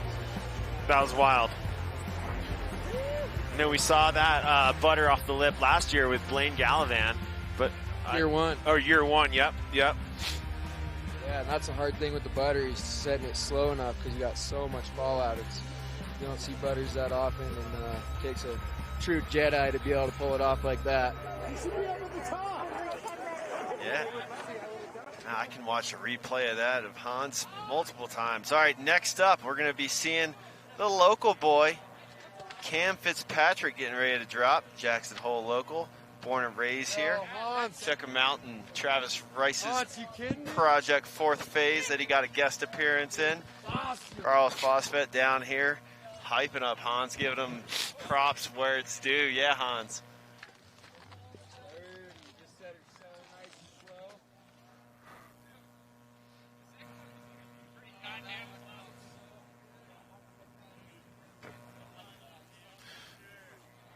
And again, we got Carl Fosfet, Crazy Carl, down here hanging out with us, and he's just checking in with some of the boys down here, getting some words from Grant Giller and Hans Minnick out here in the house.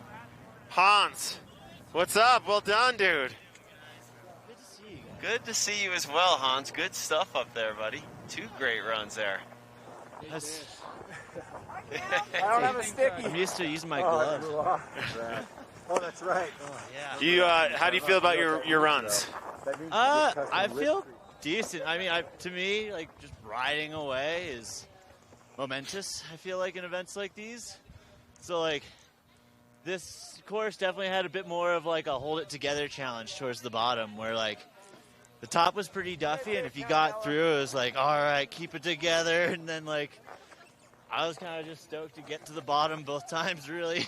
Yeah. But, yeah, it's always fun being here. I gotta ask you, Hans, I love you're like getting in the zone when you're up there. It looks like you're practicing some breathing, kind of just getting in the state. I still get crazy, like, anxiety when I'm at the drop-in. Like, the only thing that I've found that helps is just, like, a little bit of woo-saw and just relax for, like, 2 seconds, and it's nice to keep yourself in the zone. Seems to be working for you. It's worked in the past, and I try to keep on it. Well, here's our boy, Cam Fitzpatrick. I know you guys are homies. He's dropping in right now. Cam is a G. He's a Jackson local here, and watch out for this guy.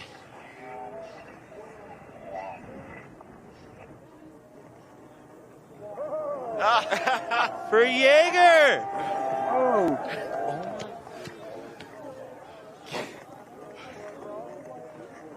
Cam going. Switch. Going at it, dude. Handstand. Jaeger Bailey tribute. Yeah, rest in peace, Jaeger Bailey. Legend. Very legend.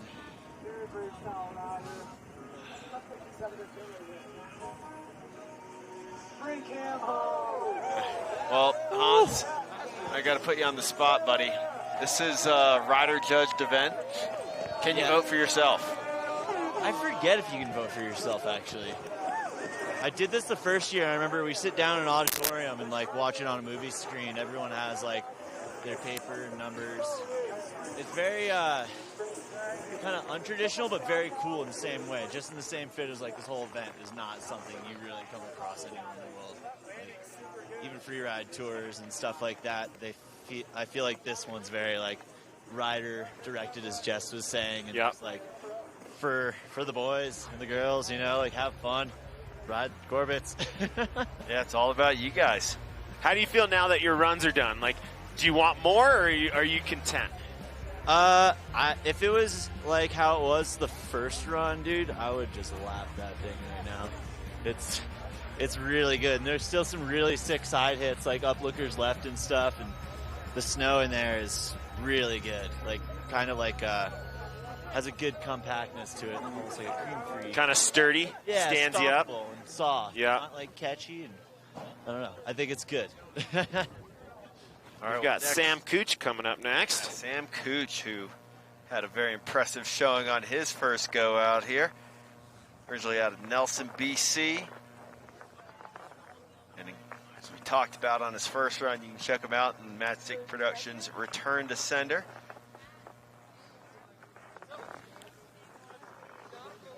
Whoop.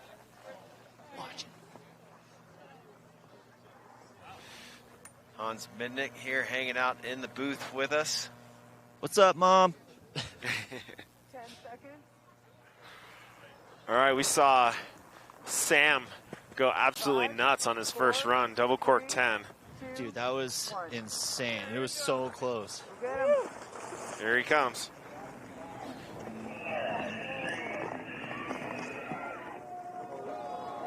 And again, the left dub 10 there from Cooch. He got through. He got it. Yeah. Holy Stomped shit. that left dub 10 in.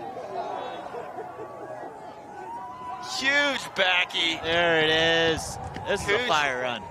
in the zone right now. Capping the tail there on the straight air.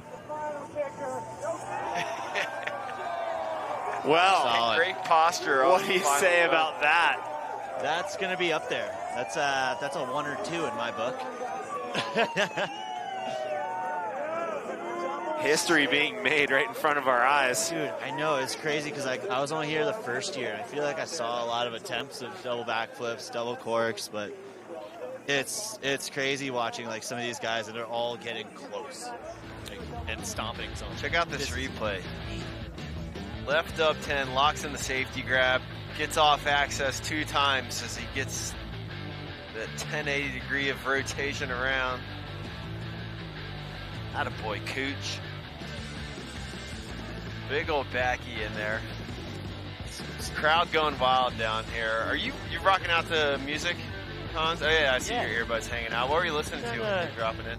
Jam out to a little bit of like flowy French disco, kind of like poppy, but not like, I'm not like an EDM electronic guy, but sometimes I'll throw in some Fleetwood Mac, some Rumors, or sometimes turn it up a little bit and polo pan it out. No, I was about to say French disco. Is that polo Yeah, pan? kind of like, yeah, in that area. Something that's not crazy, but kind of just keeps, it feels loose, but fun. So you're not hearing the crowd when you're coming here into the bottom? I can hear him at the bottom for sure. I always ride like only one plug just in case someone's trying to get a hold of me. Is the crowd down here in 10 Sleep Bowl getting all the athletes pumped up top? Like, are you guys feeding off that? Dude, I feel like anytime you're at an event like this, you definitely feed off anyone's energy. You know, like the hype is real right now. People are just juiced no matter what. Land, crash, get through. Like, as long as you're not ending up in the helicopter, dude, everyone's having a good time. So it looks like we got Kinger getting ready to drop. Did you get a chance to talk to the G? Oh, yeah. I was really stoked to see he made it back from Baker because I knew that was a bit of a tight squeeze that both of us played that game last year. He won, I lost, didn't make it here, but I'm stoked to see him here again, man. Kingers is a legend and a really, really genuine person, probably one of the nicest people I know in the snowboard game. That is awesome. Yeah, stoked to have him out here. Glad he made it back from Baker in time. And here we go, Kinger strapping in at the top, getting ready to rock. Come on, Kinger. You'd be hard-pressed to find someone who didn't like hanging around with Kinger. The guy is all-time. Yeah, he is nothing but good energy, literally on and off the mountain. And that's what his whole brand is all about, too. He's got Avalon 7, and it's like his creative outlet. He's got some really cool gear. I think I'm wearing one of his face masks right now, and it's just everything's about positivity. Yeah, and, like, it's sick seeing someone who's been in the game for so dang long and having that, like, still holding that attitude and having so much fun with it. Yeah. It's something that I feel like a lot of riders and skiers in this industry kind of lose that passion. It's sick to see. All right, here comes Kinger. Heading over towards that west wall again. Is that a little finger gun?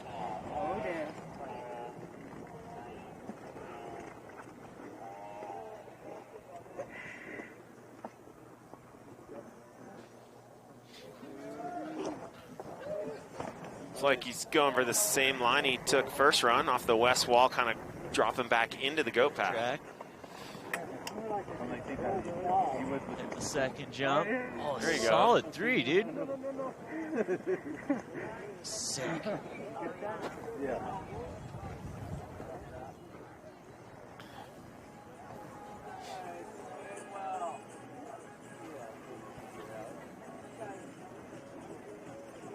Yeah, Back Kinger. 3. Rob Kingwell growing up in Jackson Hole. That could be the method of the day right there. One of our GHMR athletes. Yeah, into the circle turn.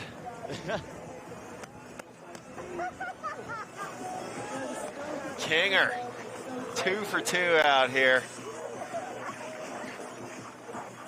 Getting love from the crowd out here for the local legend. Hans, what do you got coming up after this? You gonna stick around Jackson for a little bit? Yeah, I think I'm kicking it around here for a little bit. I was actually maybe thinking about going out to Toady, milking a few jumps before heading up north. I think long term, shoot up north in about a week to BC, wherever the boys are at, and I think we're gonna link up with the Absinthe crew, my brother Nils Minnick, Rope Tontini, and Nicholas Mueller, and go hit some pillows and shit. Finish out February. Not a bad plan. Yeah. You should come back for Kinger's board test event, the Shaper Summit. You'd dig that. That'd be sick. It'd be really Dates fun. on that? It's early March, maybe March 5th around there. But yeah. Okay. That'd be sick. Because I think I'm going back to Stowe for like the international ride day. Mm-hmm. I don't know. I guess like they have like 12 mountains locked in for like everyone does a group ride on like I forget how it works, but I think they give you like a free pass for a free run, and everyone goes up, collects at the top, and everyone's going to take a run for Jake on the March 14th, I think. Party wave. Yeah. Party wave for Jake. Cool. There's Yeah, rest in 2 peace. mountains in Japan, I think, locked in. Oh, wow, okay. Brighton, Stowe, and then I forget the rest. But it's pretty rad that like that many mountains around the world are that down to give out that many free passes for such a cause. Yeah. And yeah, it'd be nice to go back home and see the fam, be a part of that. All right, Good for Ariana you. Comey getting ready to drop in for her second of 2 runs out here. 2-time freeride world tour champion. Just got a second place finish out in Kicking Horse. The freeride world tour stop there last week. She's such a strong, composed rider or skier. It's insane. Well, Hans, thanks for hanging out with us in here. We'll let you it's always cruise good and hanging go socialize, mingle with the boys and ladies out there. But Yeah. appreciate you, and way to kill it out here at Kings and Queens of Corbet. It's fun just to ride, guys. Not gonna lie. That's kind of what it's all about in the end. Good to see you back here in Jackson. It's always good to be back here in Jackson. Yeah, stock up on your oatmeal. Dude, I'm gonna get some oatmeal in me later today. It's the breakfast of champions. Sticks to the bones. We got a warm camera. We are now. So yeah, Ariana Tricomey getting ready to drop in here. And we'll take a look at her first run there. If there is a conservative approach to this, she kept it a little conservative, just opting for some straight airs in there, but had a good time just flowing on down through here. Yeah, it'll be interesting to see. Like when we talked to her, you know, she said this was pretty much her first time into Corbets and putting a line like this together. So now that she's got a better idea of what's going on once you make it over the nose, she had a solid run there, stayed on her feet the whole way, but I have a feeling we might see her open it up a little bit. We've got pretty good visibility up there right now, so excited to see what we get out of Ariana Tricomi right now. That is just always, to me, like this angle of the nose right now is so wild, right? I mean, it's just people standing on the edge of a cliff, and we're sending people off it in skis and snowboards. It's so cool that this event even exists. It's just amazing. So on some borrowed outerwear there. As one of her bags did not show up out here, and here she is. Two-time freeride World Tour champion Ariana Tricomi dropping in.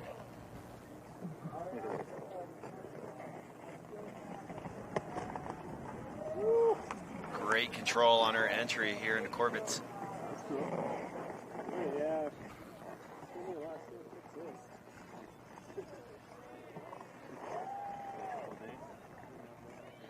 Yes, Ariana getting some good air there, playing it nice and smooth here. Love the control. Similar line to what she took last time, but turning it up a bit for sure. Yeah. Boosting the last one. Nice and spread eagle style there. And Ariana Tricomi with two great runs here in Corbet's.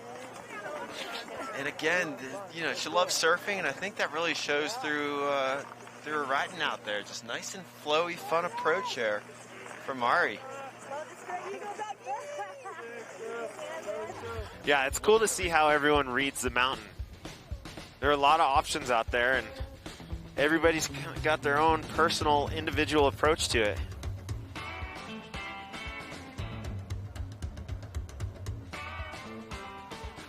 I am impressed with the athletes who go to that hard right zone. There's still some good snow over there, but you really got to be thinking about the fact that it's a hard right turn. I mean, it'd be easy to get kind of drawn down into the gut of the couloir, and there's some hits right in front of you. So it's cool to see the mentality of some of our athletes and really putting their strategy together.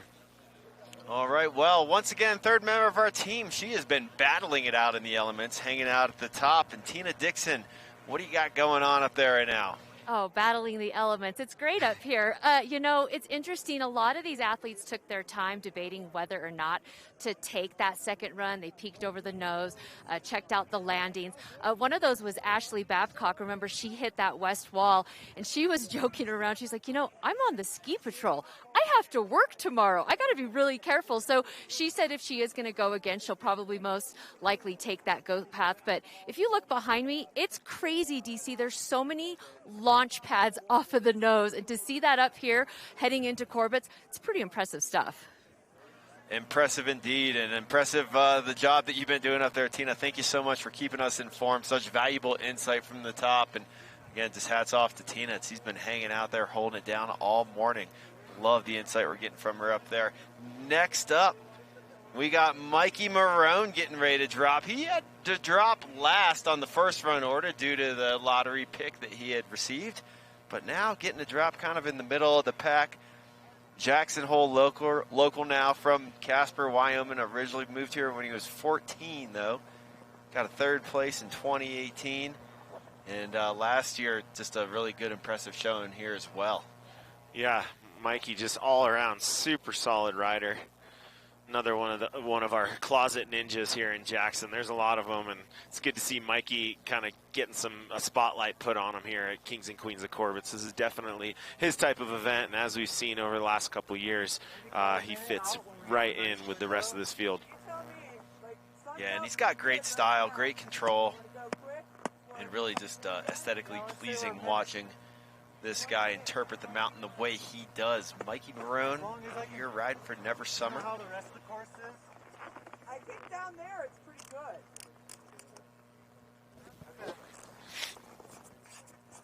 Had the nice shot of the flyby from the bird up there. I always like whenever I'm dropping into something and get a bird that flies by. It's considered a good omen. Yeah. It's kind of like surfing with dolphins. Absolutely.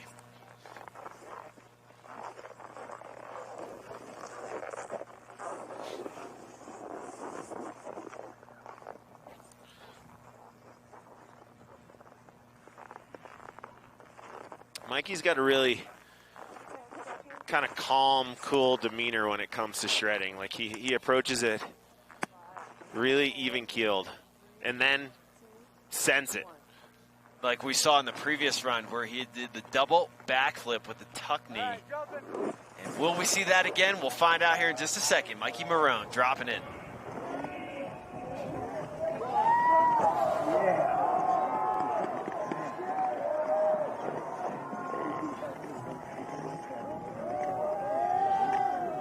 And Mikey Marone, an absolute animal, going for it again.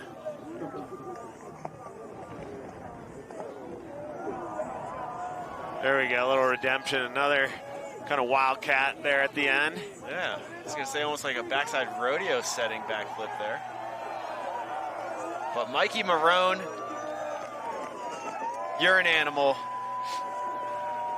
That was so close to that double back. He put it down. You could tell he was fighting so hard to stay on his feet.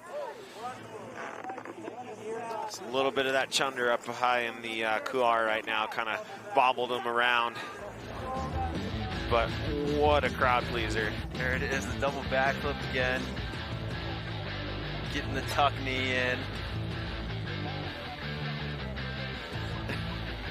Brent Giller coming in to check out our monitor for the replay here. And here it is again, the double backflip with the tuck knee. Haldor Helgeson would be definitely proud of that one if he's watching. And just a few feet from that west wall. It's so sick. And last year, like I said, he drifted that back three close to the wall, and he was like, yeah, I was trying to touch it. What an animal. Slings pizza down in town in the off time. Yeah. Thank you, Mikey. We've got Stinius up next. Yeah, the Norwegian. Yep. Our only Norwegian out here in the mix. Something in the fjords over there. A lot of talent that comes out of Norway. Making it that international field. Yep. Yeah. So Stinius, we'll see how he fares here on his second of two goes. Stinius will be our 19th athlete here for second run, so quite a few. And getting word that Stinius Scotsgift will be our last rider of the day. So this 22-year-old Norwegian will be our last athlete to drop. And again, riders obviously can elect to not take their second of two runs. And conditions are deteriorating just a little bit out here as the wind has picked up and the visibility a little trickier.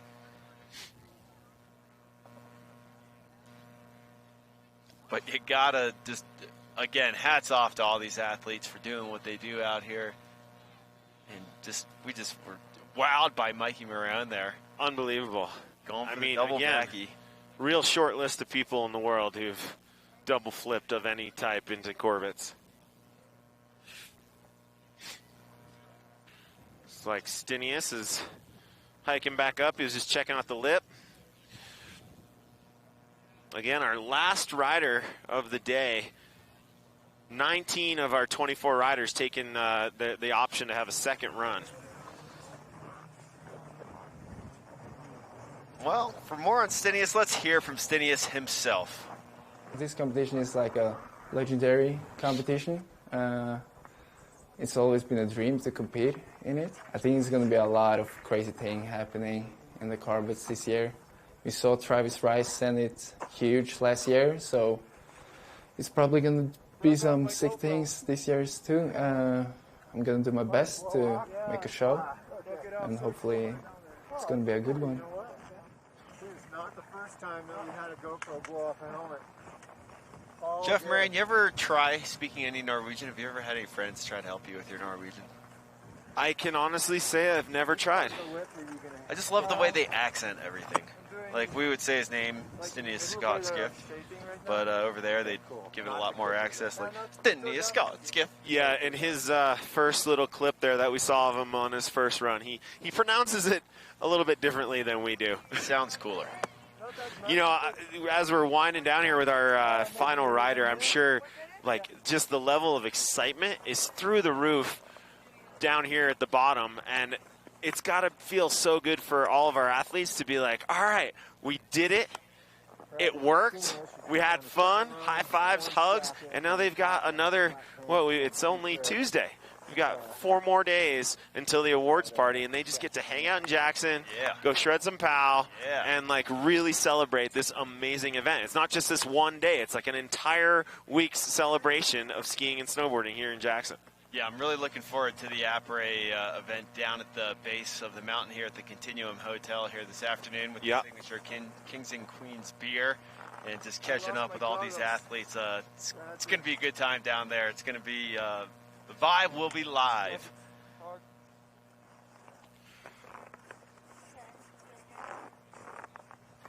You can just kind of hear in the background here probably, but just the buzz down here is all the athletes are hanging out, mingling about. Just stoked, relieved to have thrown down. Stinius Skotskiff, our final athlete, dropping in. Seems like it's just starting to change. Nice. Big left 3 with the mute grab. Oh. Super slow with the rotation there. Into the backflip. Oh. Getting back a little bit, but holding on to it. And the Norwegian there with the flat 3 into our final jump.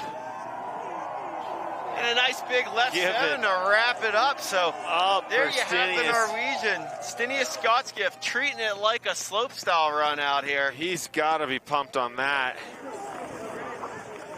That quick little bobble, little front flip there, but like back on his feet immediately and didn't even miss a beat, went right back into another trick.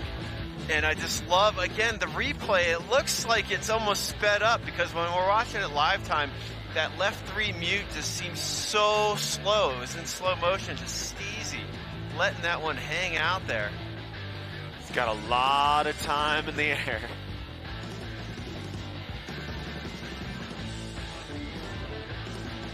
More of a Lincoln Loop style setting with the sideways flip more than the flat 3 there. Yes, Stinius. Wow. All right. Well, if that is indeed our final athlete, I'm blown away. That's what a we wrap. witnessed out here. We did it. We did it. High five. They did it. Big shout out to all our athletes out there. Much respect. And thanks again to our whole production staff hanging with us here in these elements and pulling off such an amazing event. But as the Jackson Hole local, you got to be pretty proud of having this event here at your home mountain. It's amazing. It's so cool to be able to just like come out your front door and this is what's going on our like home mountain, you know? I mean, I didn't grow up in Jackson and I kind of ended up here accidentally, but yeah, I've been here for quite a while and it's just so rad to see that kind of support for the ski and snowboard industry. Like, who would have ever thought that we would see something like this go down? Not just once, but 3 years in a row. This is now the annual event, right? I mean, I don't think we're stopping now. So, yeah, proud to be a Jackson resident and to be a part of the whole event. It's very cool. Well, that was absolutely amazing, and we saw a lot of crazy action go down. 24 athletes in that first run, so that was 24 amazing runs. And then the second run, we didn't see everyone take all their runs, but still some crazy stuff that went down. But think about what your favorite was. And Tina Dixon up at the top, you got to get a great perspective from up there. What was your favorite or some of the highlights for you from today? Well, there's a lot of highlights, especially standing up here, because those guys were so close to you as they launched off this nose. But I have to say, Jake Hopfinger with that double backflip. I mean, he just threw that into Corbet's Couloir, landed it. Just overall so impressive in that style, too. I also got to give it up to Carl. I'd say he spent the most time working on his run-in, seemed really focused today, and the fact that he did a 1080 and went for that 1080 twice, and then on the first run, the fact that he did the 1080, over-rotated, and then kept on with his run and hit that next feature switch. Pretty impressive stuff.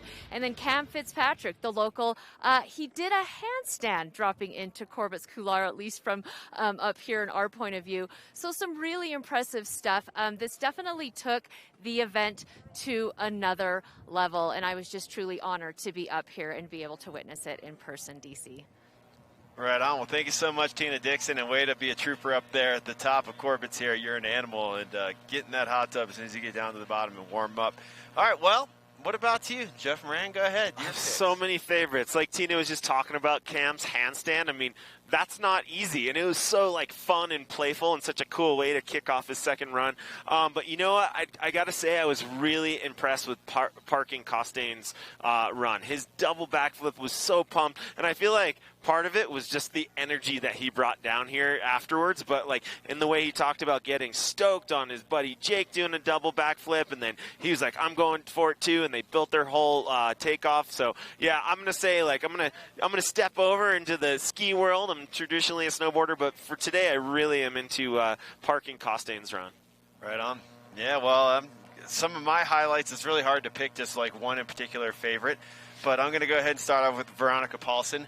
Big shout out to her with that huge backflip in on her first run. That was such an exciting way. I mean, she was what, the third athlete to drop, so such an exciting way to kick off this event out here and really set the tone out here.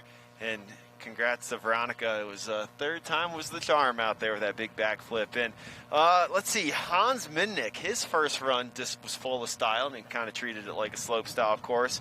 And as well as Sander Hadley, his first run, he had 5 tricks in that run. Solid. 5 times through. So 5 solid. Like a slope style event as well. And Mikey Marone with the double backy tuck knee. Mikey Marone, much love and respect, buddy. Way to kill it out there. And the double backflips by PARKIN, as well as you were saying, and then Jake Hopfinger. I can't narrow it down to one. There was so much riding out there that I was so impressed by, but all the athletes out here, very, very proud of you guys. Way to kill it. Well, we're not going to know any results for a few days here still. Once again, this is a rider-judged event, so we're going to have a viewing party. I saw on the schedule the viewing party was slated for Friday.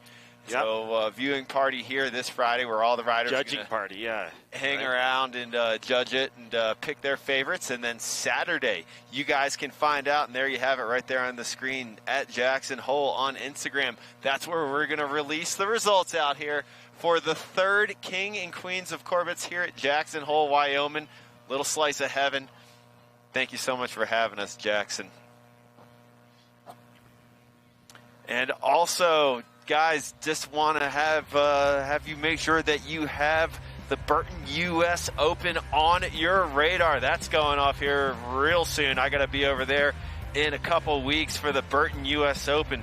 So make sure you guys tune into that on Red Bull TV. Burton US Open is going to be going down here in just 2 weeks in Vail, Colorado.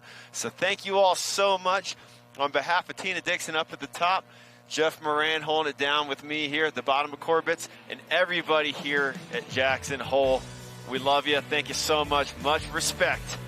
Thanks to our production staff as well. Thank you all for viewing and being part of Kings and Queens of Corbett's 2020.